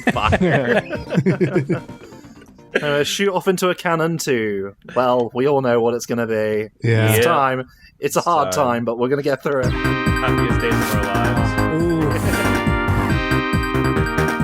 Now, we know who wrote this one. Oh yeah, there's no dispute on this one. 100%. This I have the screams June Snow. Snow. Yeah, it's right there in the name. No, I have the 7-inch on top of my record player of the single of Hard Times. Yep, it is absolutely, undeniably a Buxer track. One of the most remixed songs in Sonic history, especially Absolutely. on the OC remix. And it wasn't even made for Sonic. No, I think it is appropriate for the icy Oh, it level. fits. It just wasn't written for Sonic. It was written No, for Hard absolutely Times. not. Yeah. There's little sweeps you hear every now and then. It sounds like snow falling or snow. Yeah, shoveling no, away. it's very well done. It's easily one of the best retro snow themes. Which is crazy because it was not intended for it at all at first. Like it is wild that that the original track did not get out there until 2008, and it would still be a couple of years before people would like widely Notice. discover and realize it. Yeah, it's crazy. And it's a good track. Both the Genesis version and the original are good, which is not a phrase you will hear often about Sonic 3. Yes, yes. But let's see what people were treated to in the PC version of Sonic and Knuckles. Oh man, they gotta go up on that Carnival Night Zone 1 sort of aggressive, frantic drumming. I know. The intro's the only thing I don't like. I really like the melody on this, but I just get that intro out of here. These are some moderate times, I guess. Yeah. This does make it feel like just a regular default snow level a little bit. Yeah. It reminds me of some of the 8-bit games. It needs to lean into Christmas a little more like Ice Paradise does. Advance 2. Yeah, there's some twinkles in there. Maybe they're more prominent in the non-MIDI versions. Yeah, maybe. This feels like Santa's workshop, but the elves have realized it's almost Christmas and they're panicking. They're just absolutely losing it. They're like, shit, we're gonna ruin Christmas. And now for the prototype version of this. Love that lead on the prototype. That's really good. Yeah. Really good lead. I can't wait for them to fuck it up. This is gonna be the in the final. This nice echoey leading tune there. Yes. I really like it. Lots of echo. Very, very strong FM lead, which is not always easy to do with FM. Yep.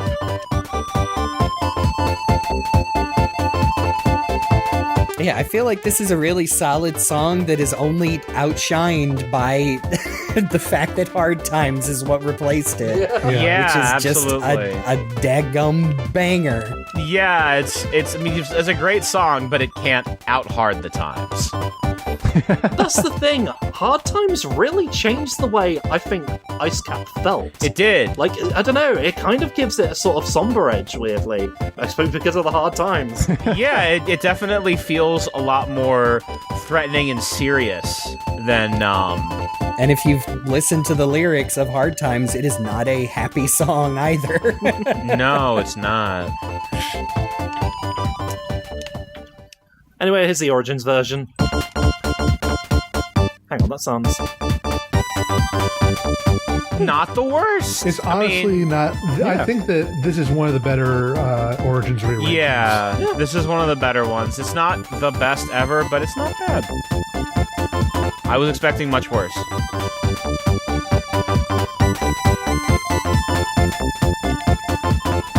Not much really to say about it. Alright. Alright then, June. Alright. Yeah.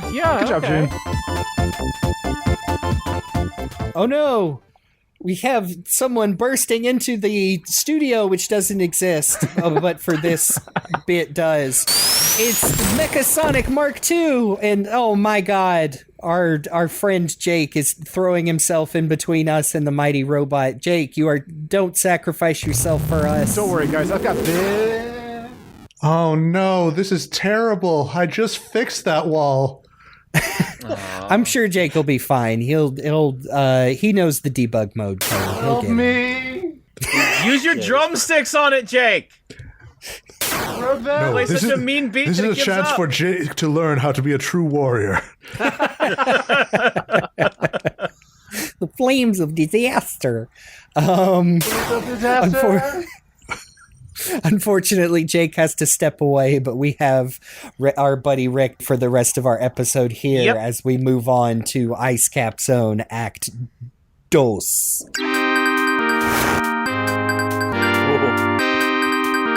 Ooh, it's chilly. Although now I can't help but just think of, like, is it different, or did they just take some of the layers out? It's peeled.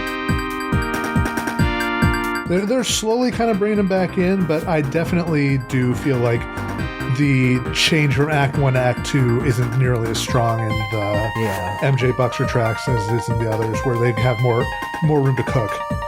Yeah. But that opening, though, that's the snow falling down after you've beaten the mini-boss, and it's... Yeah, it's still cool. And I like the focus now on that other little bit in the background, and like Jake was saying on the other one, I love the bass drum has a really high tempo there. It's just dun dun dun dun dun dun dun. Yeah. 4 on the floor. Thank you, Jake. Now Wherever I know you are. the official name. Yeah. He gave that to me psychically from his battle with Mechasonic. Very sort of minor major shifts frequently with this one too, which gives it that adventurous, mysterious kind of feeling. Because I can't decide on what emotion it is for sure. And it is nice when a lot of stuff does drop out and you're just left with that little bit. Yeah, it feels like the way that... I mean, honestly, I can see what they're doing, because a lot of pop tracks will, at the very end, drop a lot of stuff out at the end. To, like, break it down to the essentials. It also makes me think of, there's this one remixer, The Legend of Renegade, who does a lot of Genesis remixes, and he'll always, like, do one loop of the full thing, and then he'll just do a peeled down version for the second half of the song. So it always makes me think of his work. This is just a nice... Like, it is just Act 1 stripped down, but I like it. Yeah. Still hard, still times. It's a good peeling. It's appealing. They may be simpler times, but they're still hard in their own way. But now we're going to have to listen to the PC version.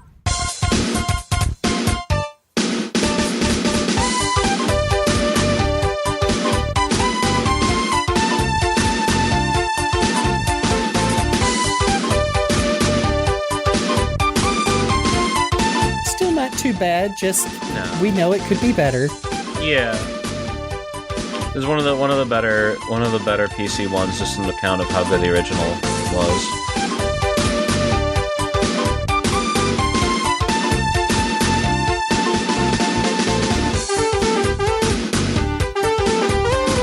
sometimes I have trouble telling the two acts apart for this one too, to be honest. Yeah. It's definitely more subtle than, say Carnival Night, where it's completely different. Alright, let's see how it sounded in the prototype.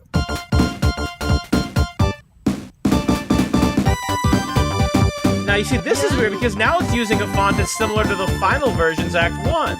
Yeah. I've not heard that comparison before, and now I can't not unhear it. Yeah, it's a very similar font.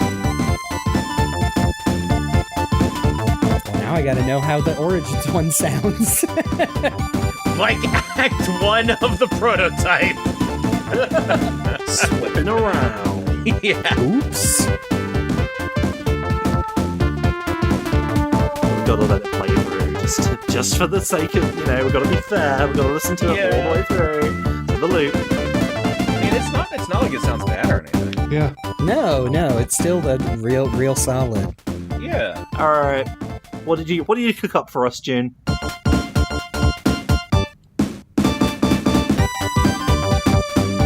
No, and then it's just the same. Okay. It's barely distinguishable from Act 1. Yeah. You know what? Fine. I'll take it. Yeah. I'll take it.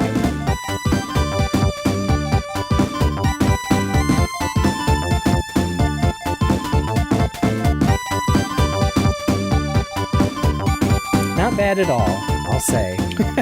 Yeah, I think that, this track would probably still be a fairly popular one if Hard Times had never been implemented.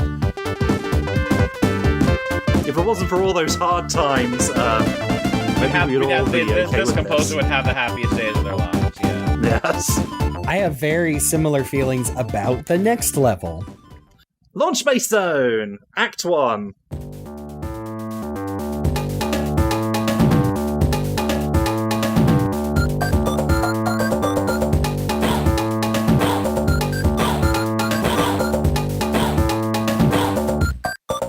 It's almost got, obviously it's very, very Buster Jackson.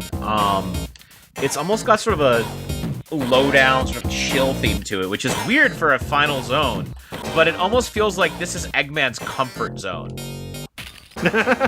Yeah. That when you okay, especially the prototype, the Origins version feels more like Wing Fortress Sonic 2. Which you would expect for, like you said, a quote-unquote final level. But then I realized this version also fits because it has that, like you said, it's kind of low down, the beat's real dirty. There's almost like a little bit of industrial to it. Like I'm picturing the beat going to the the frog enemies with the big weights pounding down into or the big spiky things.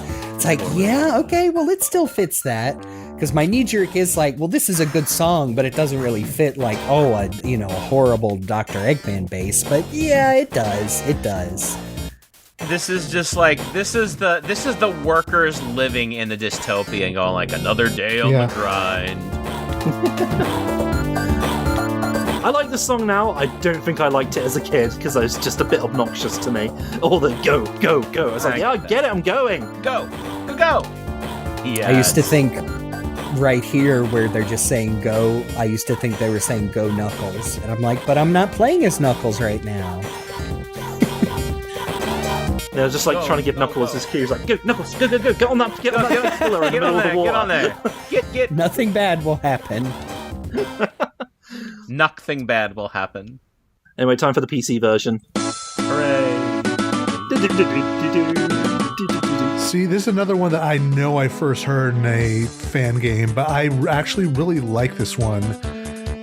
I think that it's a really good, like, heroic track to be like, hey, you're finally at the end of the game. Everything's been building up to this, even though you're actually only building up to the halfway point. But my point stands. Is it a song telling us being like, go Sonic, you can do this, go take on Eggman? Or is it like, yay, Robotnik, build the Death Egg and send it into space? Yeah, it's like it's heroic, so it could go either way. theme of a very proud egg. I definitely think this one stands out because it is so much different from the release one we got. But I like it. And even this part here where I think right before the loop it kind of goes doo-doo-doo-doo-doo. Yeah, this is the Mickey Mouse Clubhouse part. So you get that bit of, I think, again, like not saying they were copying him, but follows like the big bombastic Nakamura Sonic 1 and 2, like, Robotnik is here, set out the parades, bang the drum. Now, you see, what I'm imagining is the Robotnik is trying to start a fan club for himself, like that one Sonic X episode. This is Robotnik driving by in his open-top convertible as Tails handles a rifle that the unicorn gave him. I don't know. I don't know about this. Don't worry, Sonic said to do it. Okay. Anyway, time for the prototype version. This I really like the sort of harmonies going on with the intro there. Ooh, this has a very different feel. Mm-hmm. Yeah, I don't necessarily like the kind of chimes as the instrument choice at the start there, but I think that it definitely does have a different vibe when you use the Genesis instruments. Yeah, definitely. Without a doubt. Like, it still does have that sort of driving feel to it that, everything, building up to this final climax, but... Like, it's still very heroic in comparison.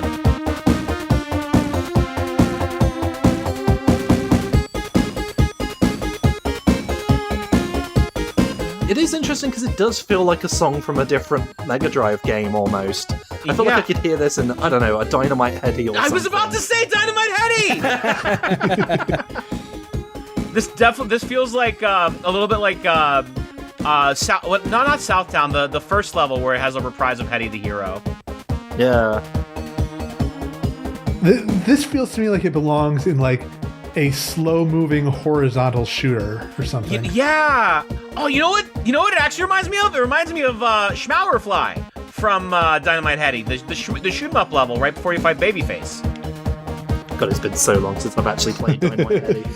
It's all kind of a vague blur to me now. It's still good. It's one of Treasure's best. I love the secret boss at the end where you fight the CEO that demanded Treasure finish the game faster, and then you just kill him.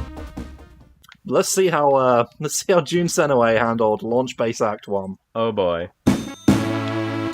Yeah. I forgot. This is one where the tempo actually slowed down a tiny bit. You know what?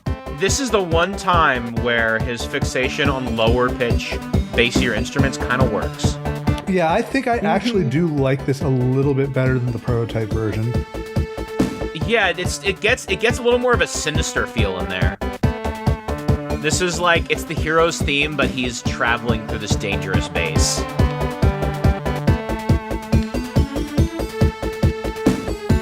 It's funny, like, the further we go, the less heroic it sounds. Yeah. So you go from, like, Sonic, the people's hero, to Sonic, the people's hero, to Sonic. Sonic.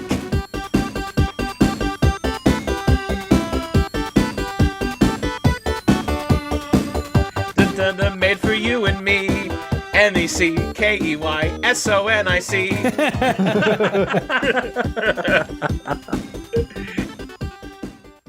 Alright, time for Act 2. Yeah.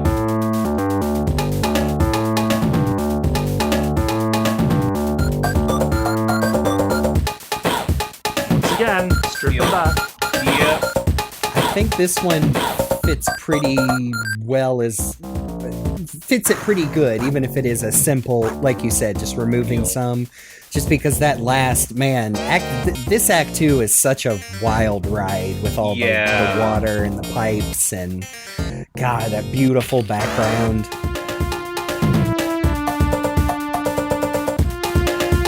I mean, it does give you the vibe that, hey, guess what? Watch out, it's actually going to be really bad now. The Death Egg is literally minutes away from launching. Get your shit together. You do have more of a frantic feel to it in that way. Got no time for those advanced instrumentation. You gotta stop a space satellite from destroying everyone. Yeah, I mean it works. Anyway, on the PC, almost got like a what was that? The cave multiplayer level. Endless Mine?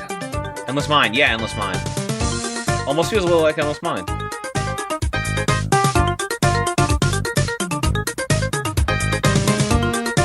Like this definitely, has a very different vibe from that first zone. Like, I feel like this reminds me of something I would hear in another Sonic game as well, or like another zone as well from like one of the older games. Yeah, I could see that.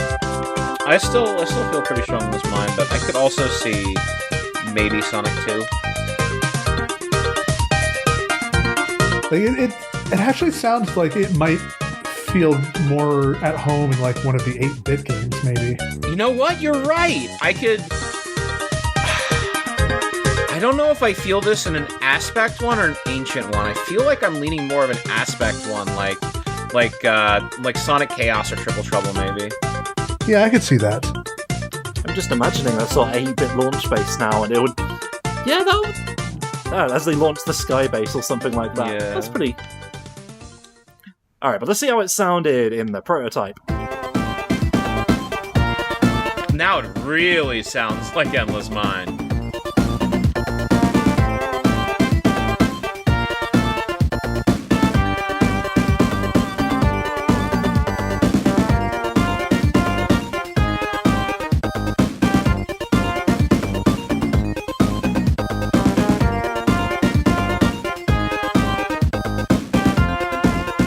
It does sound notably different from the first act, at the very least. I gotta give it that. Yeah, they definitely have. It feels like they, instead of stripping it back, they've built on it a little bit. Yeah, like it's getting more interesting instead of less. Well, they're constructing more around, so they're literally building around. So. They're building on it. But they also are. But then again, they're also blowing shit up. So I don't know. Yeah. They're doing both at once. They can do both. Still got the Mickey Mouse in there. Ooh, I like that little prog. Little sort of freeform beat there. Okay, time for the Origins version. Let's see how that was sounding. Again, it's a little bit more subdued. Not the worst. Not a huge Yeah, I really difference. like these. Mm-hmm. I think the teeniest drop in the tempo, does a lot. I really like it.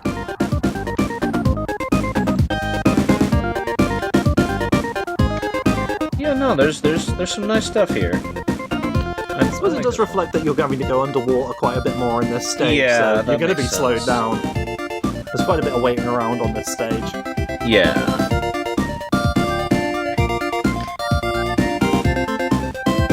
Yeah, this is another one where I feel like, this track could definitely hang if not for the fact that, it did ultimately get replaced. I think people would still be into this one. The only question is, like, I'm not sure if I like this more than original Launch Base. Yeah. Depends on how you like those goes and so forth. Yeah. Go! It's how you know what you're supposed to do. It's not telling you to go or not. Yeah. Maybe you're supposed to stop this time. Just imagining to go at a certain speed. The alternative is just a little Bitcrush sample going, do nothing! Wait! Oh, that's like evil launch base. Evil. I suppose that is. Although in a way, oh my god, that's like that is the Robotnik's version. It's like, Yeah. don't do anything, it's fine. It's okay! Nothing to do here. No launching here. Now, I debated on where I wanted to put this one. I was thinking about doing it at the end of the game, but I cannot shake this track being associated with the boss battle that comes next. So here it is. It is the first final boss theme, and it basically is the Big Arm theme. So let's have a listen to it. Yeah. Thankfully restored in Origins. Yeah. And many a fan game.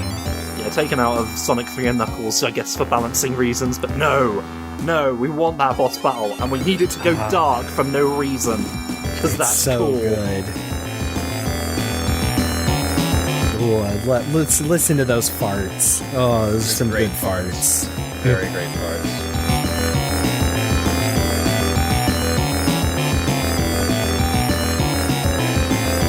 Very menacing, very final sounding.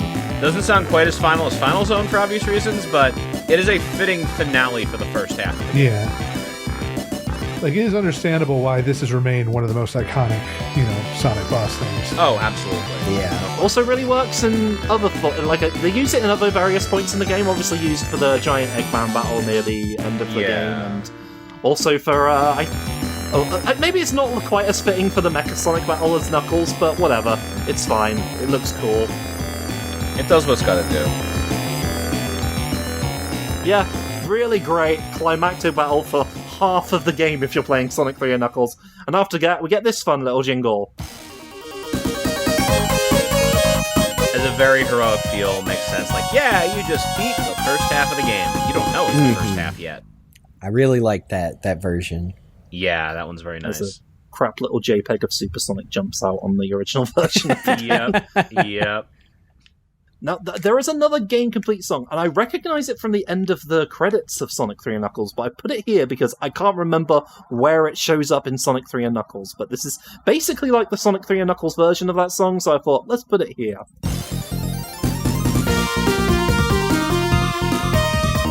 Yeah, it's like, good job, buddy. You did something. Could be any number of things. Could have saved Floating Island. Oh, yeah. Actually, no, that's the general. Anyway, now it's time for Sonic and Knuckles, and it's just less complicated. Yes, way less complicated now. So let's fall right into Mushroom Hill Zone.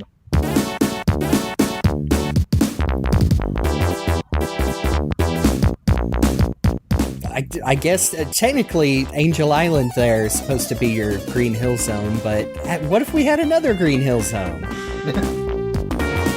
Filled it full of mushrooms. Yeah. Let's go spy on Knuckles as he tactfully hides the Master Emerald Shrine. It's got a sort of a little bit of that mischievous feel, but it doesn't feel like anything's gone seriously wrong. It's just like, let's go off on another little adventure through this forest world, which fits. I imagine the mushrooms part is where the because they're like big and bulbous. That's what it's trying to represent there. Yeah, because you sort of feel the mushrooms in the music, and to be fair, they're dancing most of the time, so they're going along with the music. As it could call it a mushroom samba. But now it's time for Act 2, as we progress through the seasons of the level quite quickly, actually. Now, you see, this is what Sonic 3's breakdowns wish they could be. Yes, I think I agree. It does take some of the ideas and make them simpler, but it also throws a different beat on it that makes it feel a little more frantic. So it's not just a retread. Yeah. It's got it also removes... It simultaneously removes some of the jazziness and adds more, which is really interesting. Because you've got the da-da-da-da-da-da-da, which is this very sort of militarily marching forward, but then you've got da-da-ba-da-ba-ba-ba. There's all this stuff going on. It's very interesting. Those are the technical terms, are they? Oh, absolutely. Now, as a professional, this is how I classify this stuff. Of course. But yeah, not a bad level for one where it radically changes colour throughout, and I like Mushroom Hill. I like it too. I think it's a great level. I think the bosses are fun. I think it's got... The mushrooms are a great way to sort of almost feel like there's like a safety cap on everything. Like a lot of things that would otherwise hurt you just bounce right off of. And of course you got those blonk, blonk sounds whenever you jump on them, which further adds the idea that this is the theme of the mushrooms. Sorry, just for a moment I heard you say, like, and I think it's got the mushrooms, and I didn't hear the rest of your sentence. I was like, yeah, I think it does. I think so, yeah. Might be an aspect, and then you might have to look around for them. Possibly. You find them. They're in the hill. Now for one that was going to be in Sonic 3, it's Flying Battery.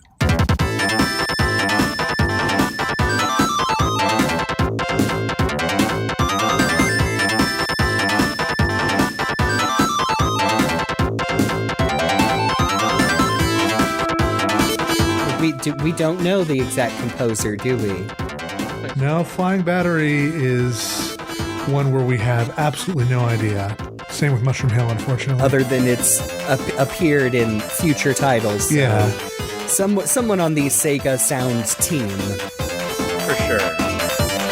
This is one of the, starting with Big Arms, one where I know it can be interpreted in many different ways, but it's really hard not to hear that driving line as a screaming metal guitar. Yeah, it's absolutely metal guitar solo leading all the way in. And then again, you've got that sort of mysterious, chromatic progression up and down, like da da da da da da da da, just like Secret Agent Man.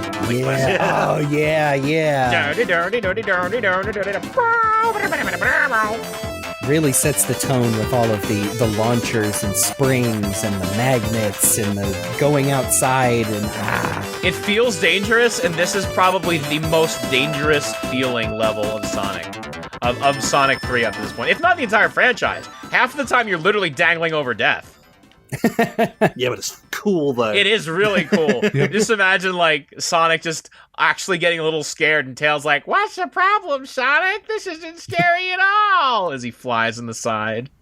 No, watch out for the flamethrower. Anyway, time for Flying Battery Act 2. Sparkly. Yeah, the brass here. Again, a lot of the weird choices in the original Sonic 3 soundtrack feel much more deliberate this time. Yeah. Like the lower brasses does make it feel a little more dangerous, like you're getting into something even worse than you were already in. It's getting serious, you gotta buckle in, you gotta really make it through this. And to be fair, yeah, that's how it is in the level. Yeah, that's how it is. It starts falling apart near the end, so you gotta watch out. Yep. And you get that really, really funny Eggman sprite. Oh, yeah. Little shifty-looking Eggman at the very end. Yeah. I know, he's looking so hard. I guess you could kind of extrapolate that boss in 3D. Maybe he's not right under, but it still looks like he's like, oh, I can't see. I'm just gonna spin around. If only I had my daughter here, she would be able to solve this. Eggette. No, Sage. Whatever happened. And then the sand. Yep, it's sand. I was like you say, and then sands. Oh no, we've been demonetized. Oh no, the video's down. So here we are in Sandopolis zone. Yeah. I mean, I hate to say, when we revisited the game itself, it's like, it's not a bad level. It's just it has 3 probably acts my and it should least not. favorite in the whole game. Yeah. It has 3 acts and it should not. That's all it comes down to. The pyramid, the climbing sand, and everything is just, it's too much. Yeah. You can tell they really liked it because they spent a lot of time doing research on these kind of ruins and stuff for the game. Yeah. And then they just liked it too much and they made it a little overbearing. And if you're not a big fan of pyramid stuff, then it's going to wear you down. And the music itself is again, it's great. It perfectly fits the level. Maybe too much. Yeah. It makes you feel like you're trapped, and my god, when the lights start going out and you gotta deal with the ghosts. This is before we even get in the pyramid, you know? Yeah, this is just outside it. Sometimes the music almost sounds like a, what do you call it? A local over-the-air TV, introducing, and now, our feature presentation. The screams of Tatanka! Yeah, meet the mummy! Ooh! Yeah. Anyway, that guy jumped into the sand, he's sinking. Skip knuckles. It's time for Sandopolis Act 2, in the pyramid. Yeah. Yep, we're in it now. Yeah, this is where it gets, you can feel, like, the angry energy building here. Yeah. This is a very angry song.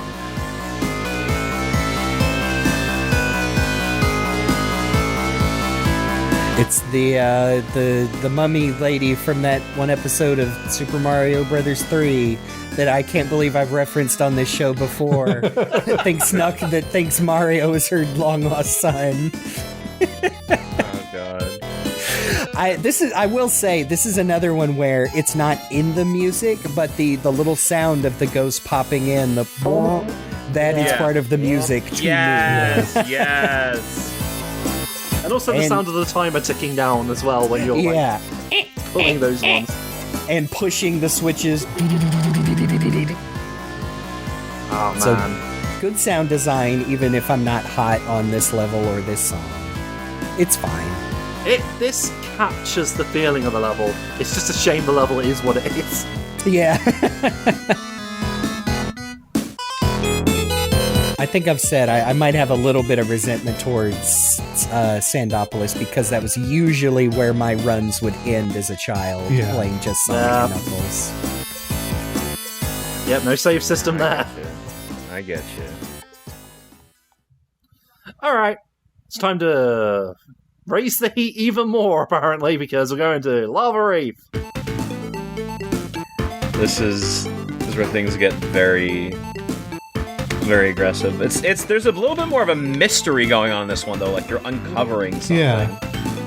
I think we've talked about how interesting and cool it is how Lava Reef also kind of has 3 acts, but not really, because it is simultaneously Lava Reef and Hidden Palace.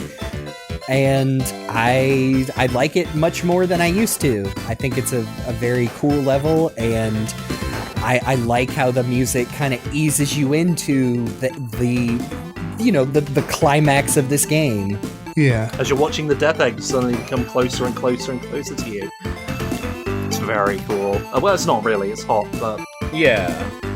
This has always been one of my favorite tracks on in the game. Like, it's got kind of a calypso beat to it almost. It does. It does have a calypso feel to it. A lot of Spanish influence in these tracks. There was a lot from the beginning too in terms of Sonic. There was a lot of world music went into it, not just pop. You can see a ton of videos that just compare all these different tracks that sound like Sonic music, and it's like it's not even a stretch. Like that's just what it was. And it's honestly kind of cool that Sega took influence from so many different places. It always made Sonic worlds feel less standardized and more like you actually were traveling around the world in the Sonic game. Yeah, and that's the thing, because even though they're hitting lots of video game tropes a lot of the time, you're still getting like a unique experience in each one of them. Yeah, for sure. But now it's time for Act 2/Hidden Palace Zone, let's be honest. Yep. And wow, what a change. Yeah. Oh, it's so good. This is definitely the biggest tonal shift on the soundtrack, but it works so well. Yeah.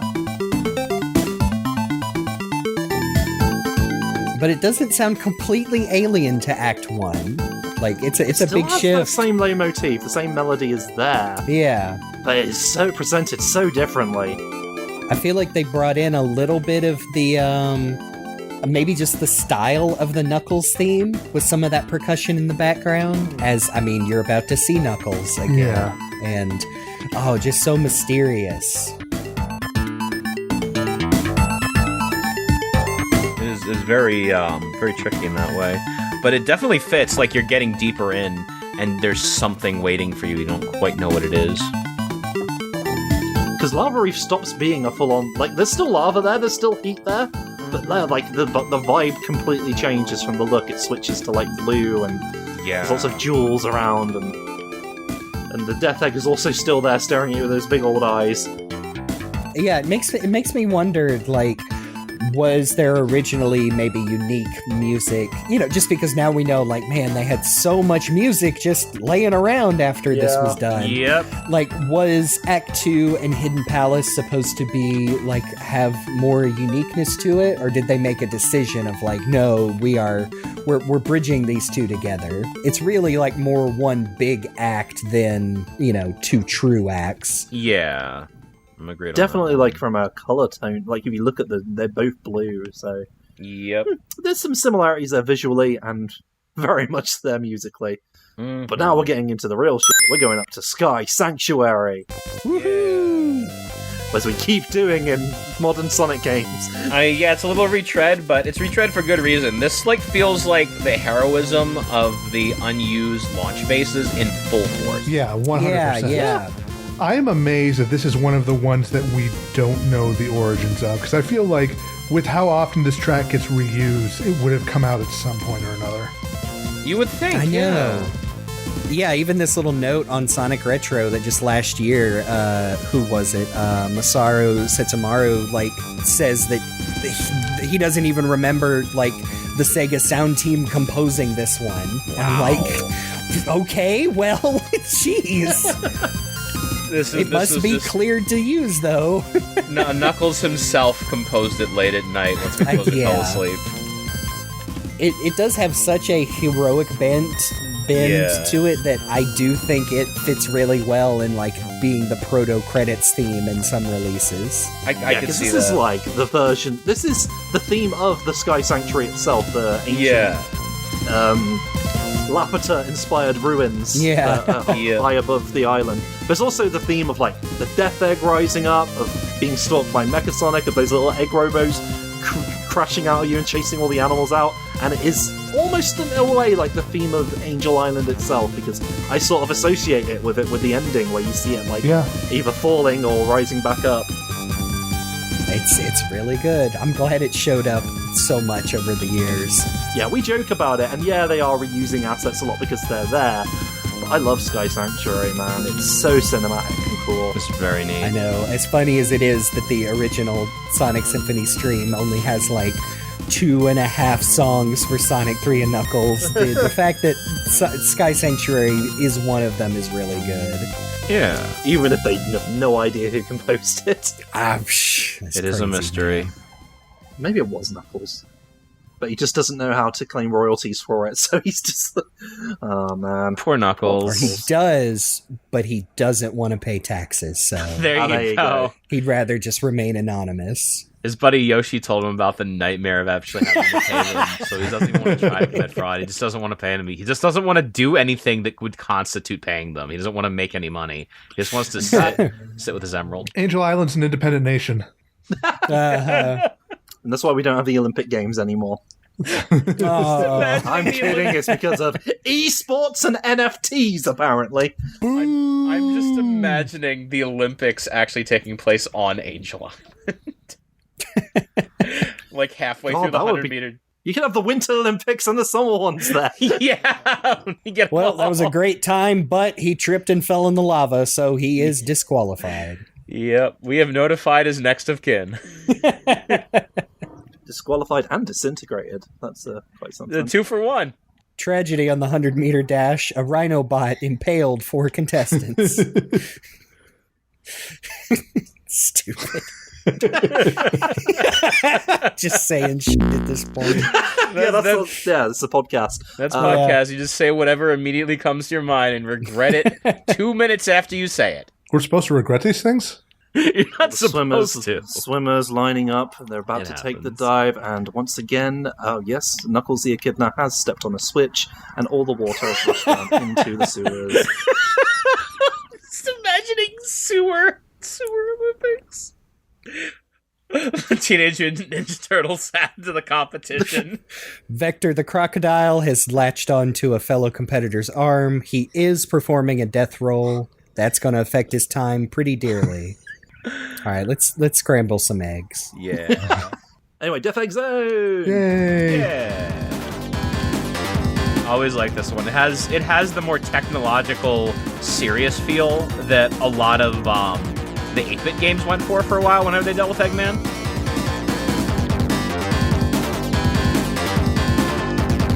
man, it's hard not to draw upon my childhood experience where these levels were so daunting and scary.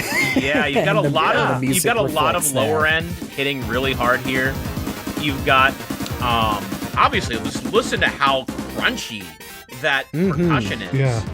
It almost sounds like electrical wires instead of drums. Yeah. I like it. Yeah, no, It's nice. It's very, very well done. Yeah, the electronic effects are like going from ear to ear for me, and it's like, oh, whoa. Yeah. Like two robots on the side of you. You got that crazy bass line. I do like the bit in the middle that almost feels a little happy, a little heroic. Like it's not all bad. You can make it. You can do it. Now the second one, I don't know about that. That was always the worst one for me. But this is definitely a completely different vibe to what Death Egg was in Sonic 2. Which, to be fair, it was never a full level in the end, so... Yeah. This works better. But now it's time to go out into space itself, because I guess you're on the outside of the Death Egg. Well, anyway, it's Act 2. I guess so. Yeah, you can definitely hear the slightly different instrument sets, but I think I like the kind of lower pitched instruments from the first version a little bit more. I get that. Yeah. For some reason, I do really like this intro, if not just because I really like it when it plays right before the final boss kicks in with the giant Eggman robot. You get to hear it one more time.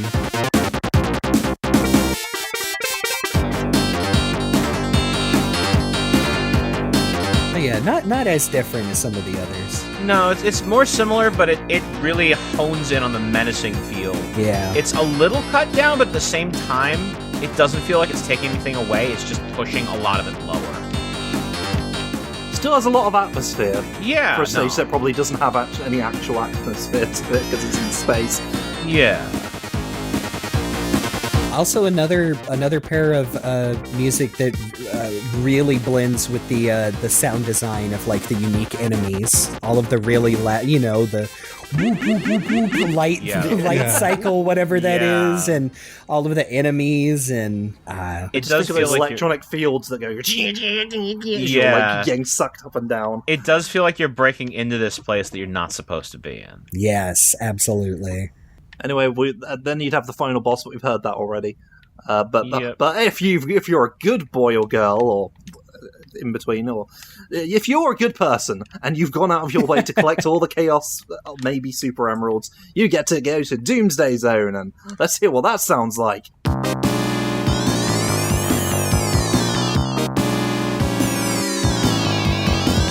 It's really good, and this is another one where the Project Chaos version is just permanently lodged in my brain. But, Especially since it starts with this part, and then it fades in. Yeah. You see, what I really like about Doomsday Zone is at first you've got this very old B-movie feel. Yeah. Where it's like, da-da, oh no, Mustachio the villain is going to run over this mist with the train. And then it's like, let's get serious. It jumps straight into this actual hard pounding riff.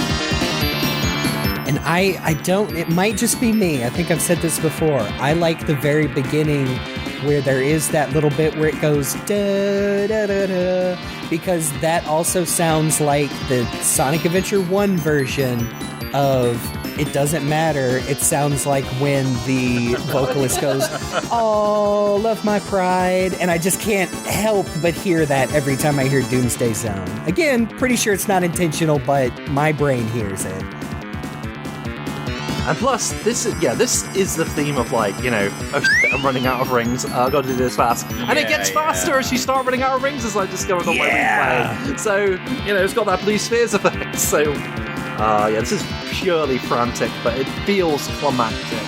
I mean, it feels like absolutely the final heroic boss. Best supersonic fights there ever was. Absolutely. Yeah. But if you manage to beat this one, Now this is where it splits up again, everyone. We have various different versions of the staff roll and credits. We probably won't play through them all the way through, because we'll be here all night. But first and foremost, here is the Sonic 3 staff roll that we all know from the release. Yeah, Stranger in Moscow. We all love Stranger in Moscow. Yep.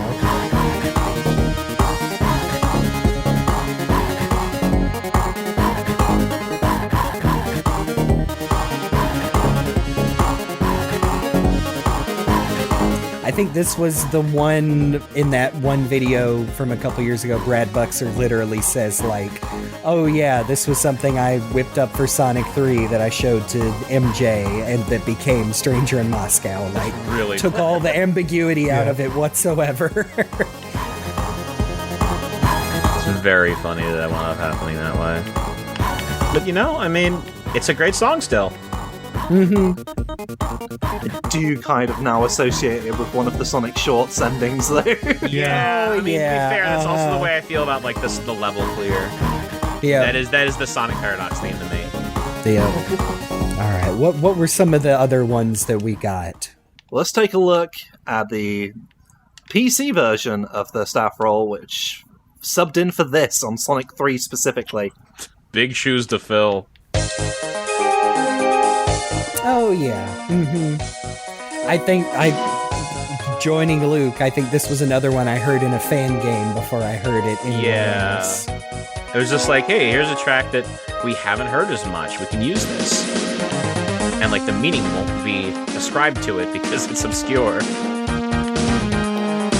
Like, both of these were kind of, like, not following in the footsteps of Sonic 1 and 2, not using a medley for the credits theme. I suppose it made sense because they were having to throw stuff together for Sonic 3 and they probably had plans for that already, but Sonic 3 got split into 2 games, so they needed a different song. Yeah, I can't remember if... I know there is a version... Oh, maybe it's because I played Sonic 3 Air and Sonic 3 Complete not too long ago. I know there is a version, maybe it's purely a fan version, that is a medley, but it has every zone in Sonic 3 and Knuckles instead of just Sonic and Knuckles. Yeah. That might be one of the ones we're about to listen to. I apologize. I'm using the ones that were in the game for the most part. I think I did have one with like the full medley, but I don't know if it's like legitimate or not, so I'm like, I'll hold off on that for now, but people in the comments let me know if I fucked up. They will. But next up, it's the prototype version of this. That actually has like a really nice feel. Yeah, even the MIDI version wasn't as bad as some of the other ones. It was fine. It's just that this is obviously a little better. It feels a little lacking though. Like it's lacking a lot on the lower end. It definitely feels like it feels a little slower too. Yeah. Like there was more that still needed to be done. And to be fair, there probably was.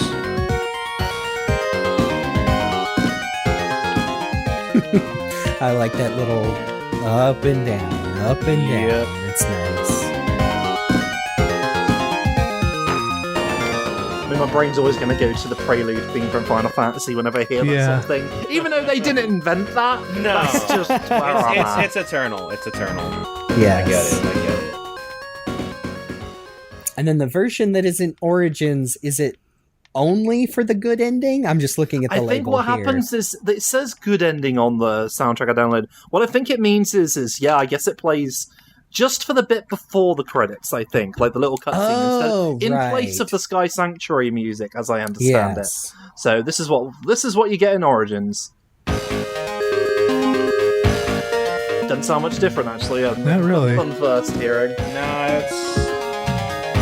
Sounds like a couple of extra notes with that little bit. And yeah, I guess it's the same tempo. I like this, though.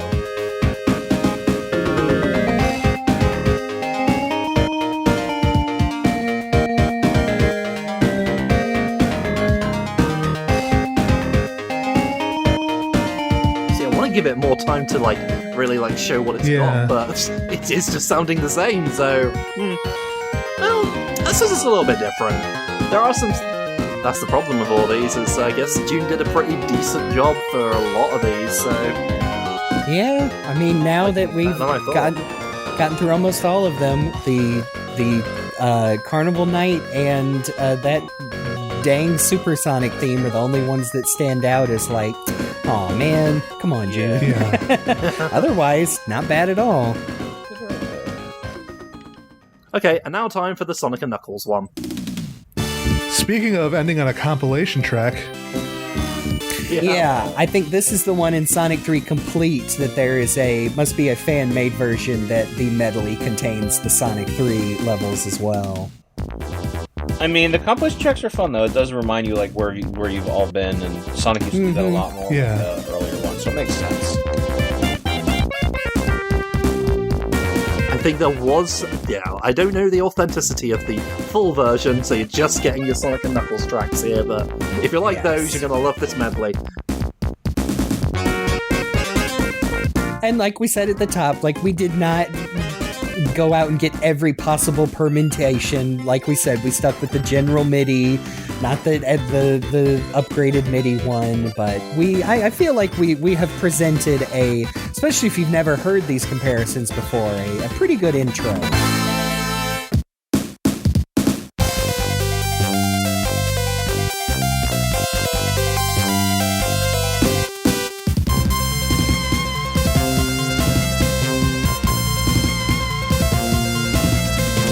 We might as well just skip along to the end because it's more. This is just tracks we've heard before. Yes, played in the medley.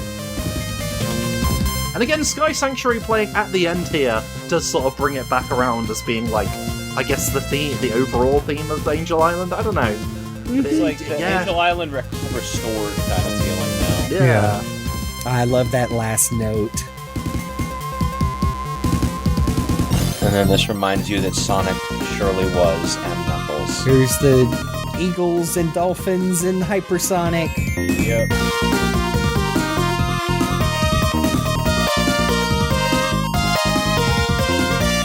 And that's the overall soundtrack, but we might as well cover the remaining dregs of it. So this is the one which I didn't know where to put because we don't know what it's for exactly. People have suggested maybe it would sound like a good supersonic theme. In the end, it was used in Origins as the result screen for certain of the new blue spheres that they added.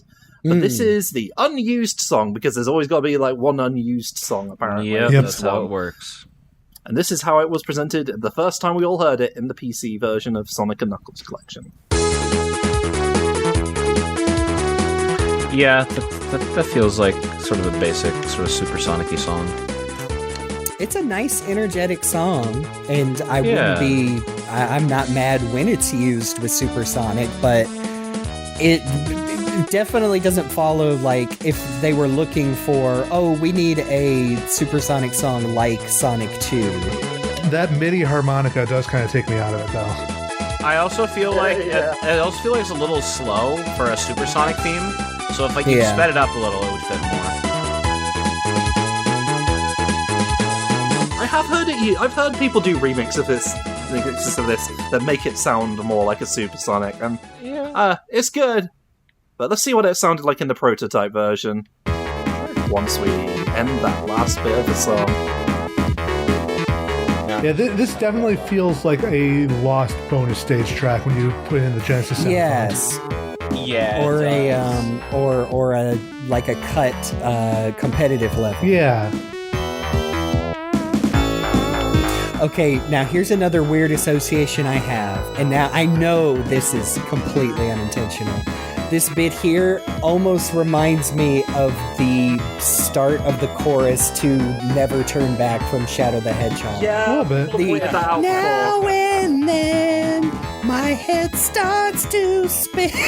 That's why it was unused. It was secretly planned for Shadow this whole time.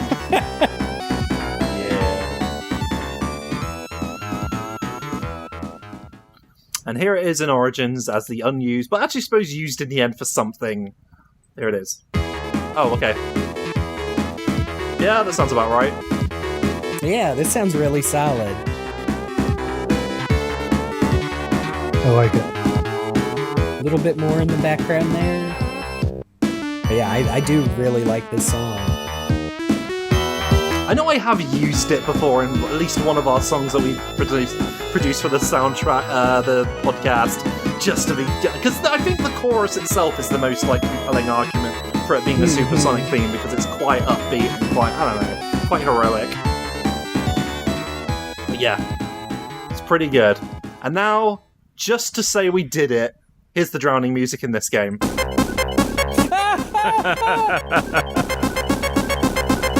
Thank goodness they own this one outright. Yep. Yeah. And the Chaos Emerald and some of the other tiny jingles, yes.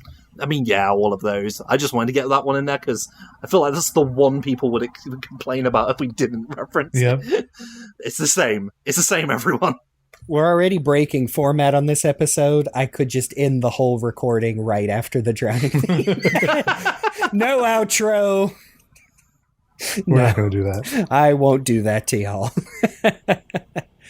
But, I mean, yeah. What kind of like when I feel like this is similar to when we revisited the game itself. Like, not to sound like a bunch of old farts who like classic Sonic games, but what else is there to say but it's Sonic 3 and Knuckles? It is, however, unfortunate that this soundtrack is arguably overshadowed by its own behind-the-scenes, Yeah.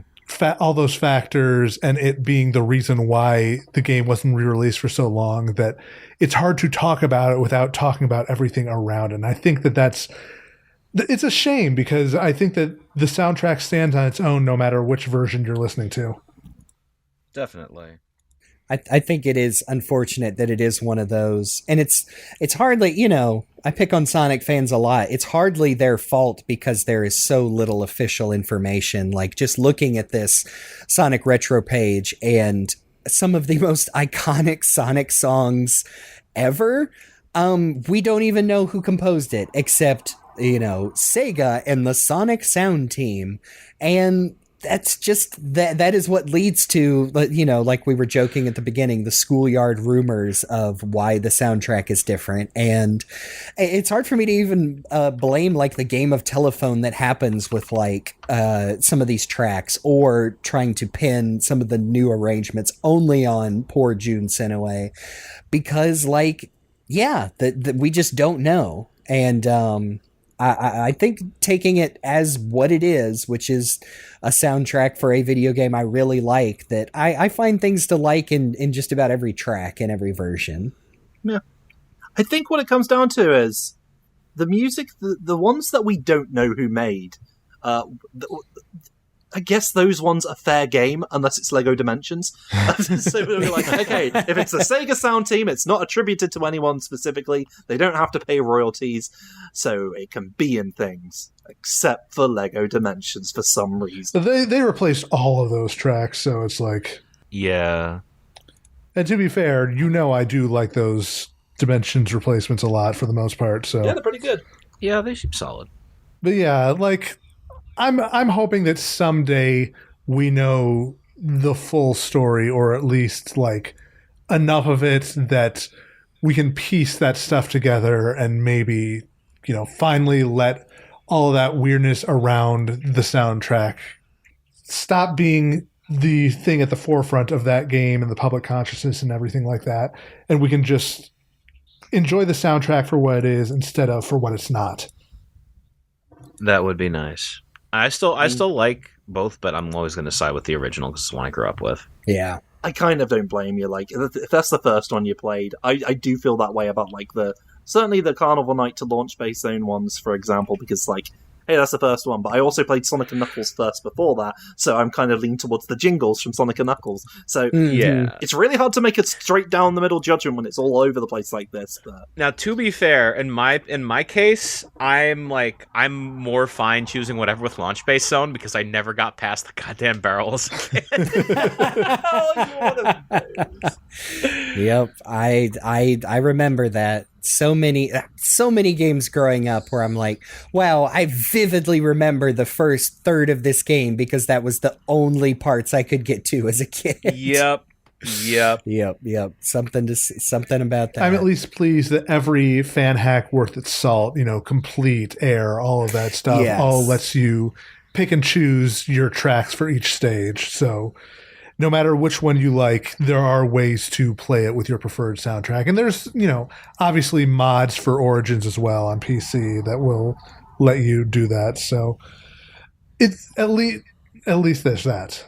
Yeah, I was going to say, we don't say that to let Sega off the hook or it's better than nothing, but more than to build up, like, again, the very wonderful and dedicated and creative fan community that these games have. Yeah. Oh, absolutely. I do remember a version of like Air or Complete, I think it was, that allowed you to be a real agent of chaos and like replace all the jingles of Sonic 1 and Sonic 2 ones. Just to make Yeah, I think that is incomplete. Like, Yep. Which, not to derail us right before the end here, but I like how Sonic Retro has a lot of the samples up just for download, so can incorporate that into my sound library. Go! Would we say that this soundtrack, like, regardless of how like split it was, how important do we think it was to the Sonic soundtrack in a whole? Because I feel like it did. It set the standard for certain aspects of it, certainly in terms of the famous Act Complete theme. I feel like I think it is extremely important just by virtue of the fact that there are tracks from that game that continue to be used today in, to an extent that not even certain tracks in Sonic 1 and 2 can boast. That Act Clear one being like chief among them. I also feel like it's really significant because it was very rare back in the day for this much effort and attention to be paid to the soundtrack of a game specifically. Like, even if you look at like Super Nintendo games where obviously the sampler is able to do a lot more, they never really talk too much about, the soundtrack has to be over the top. They have to do something special soundtrack. Sega's like, we're going to use our farty old outdated chip and we're going to get Michael goddamn Jackson to write the music because we made Moonwalker with him and he liked that. And then Michael said, I don't like that. And then a bunch of other stuff happened. Yada, yada, yada. And a bunch of other stuff happened. It was just a whole mess. But no, I mean, you would see like a little more focus in CD audio, but even then, it's very unheard of to put that much effort and power behind a regular video game soundtrack that's not specifically licensed from a musical artist to get a musical artist on. I mean, it just speaks to how important a release Sonic 3 was for them at the time. Yeah. I think the only other one I can even think of is they got Green Jelly to do Spider-Man and Venom. That's right. I forgot about that. Yeah, I do think that Sonic 3 and Knuckles is probably the archetype, the reference material for any time now that Sonic dips back into the classic era, whether it's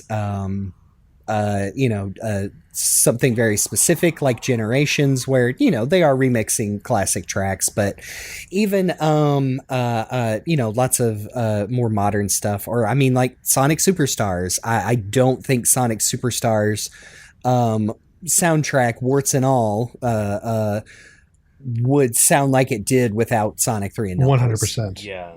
Well, the biggest contribution this game gave us was our pal and friend Jun Senoway, who we do respect the work of, despite all the jokes we make at his expense. Yeah. Way more hits than misses. And Izuka also on this game as well in the development. That's true.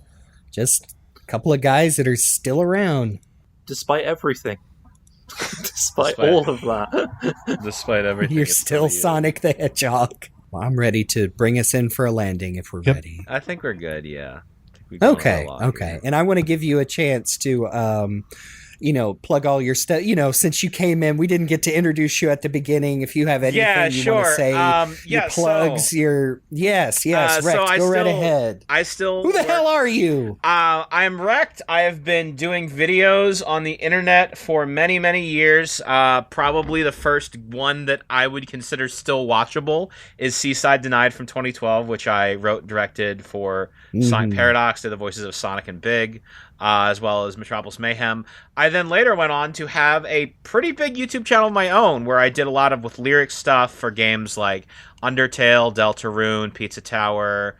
Friday Night Funkin' really blew me up, and now I am an original nerdcore artist, and I've got some songs coming up in the future based on Poppy Playtime, do another Pizza Tower original, God knows what else. And most recently of all, I have been working on a new indie horror game called Indigo Park.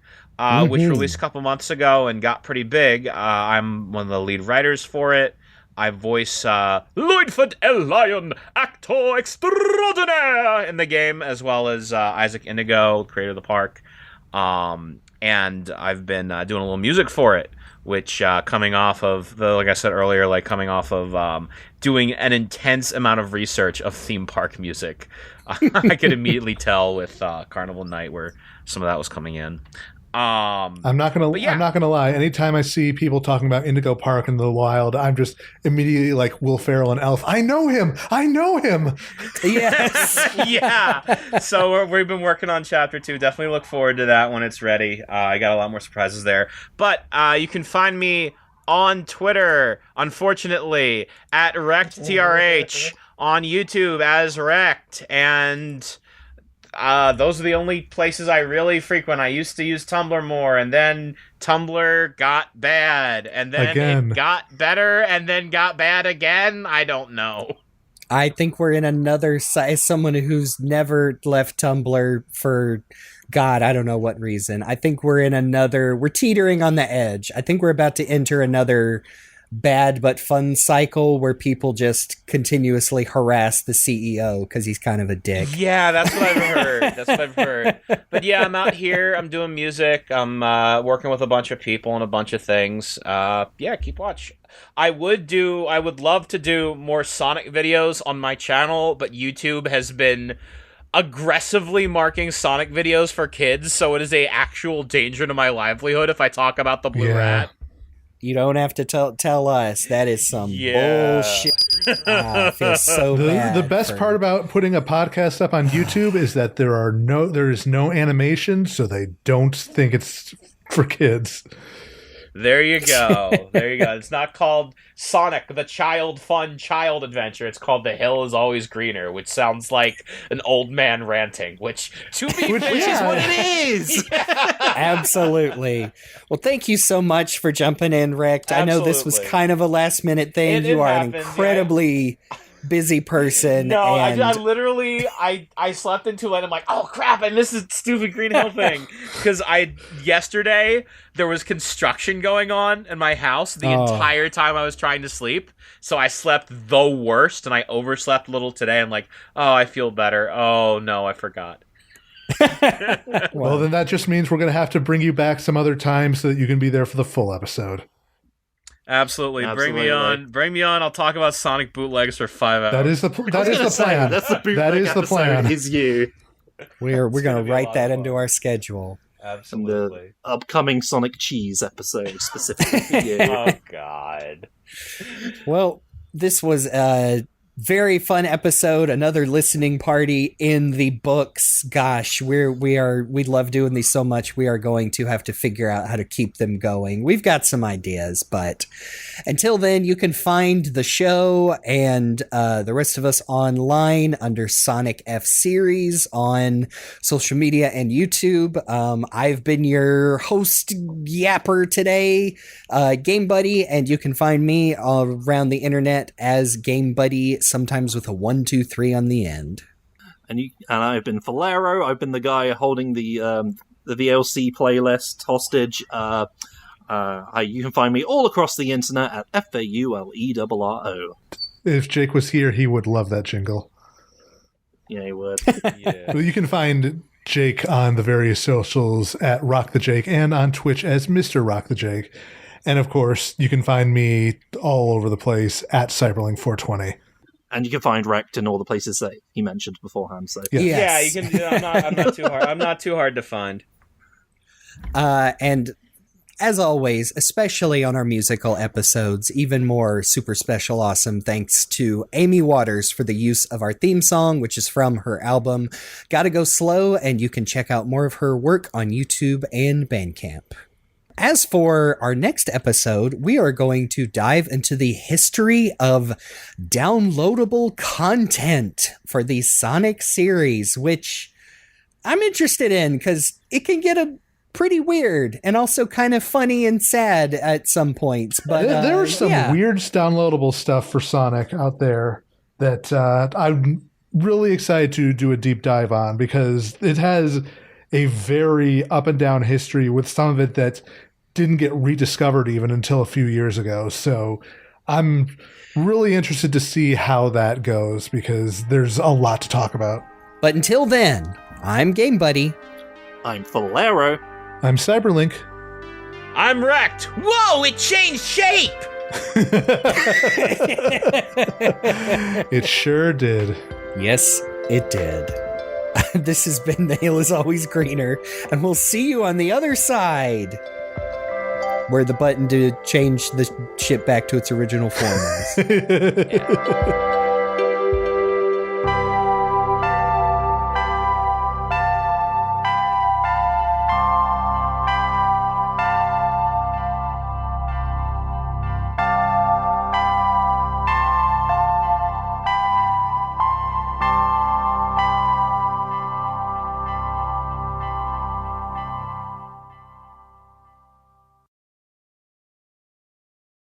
It continues to happen.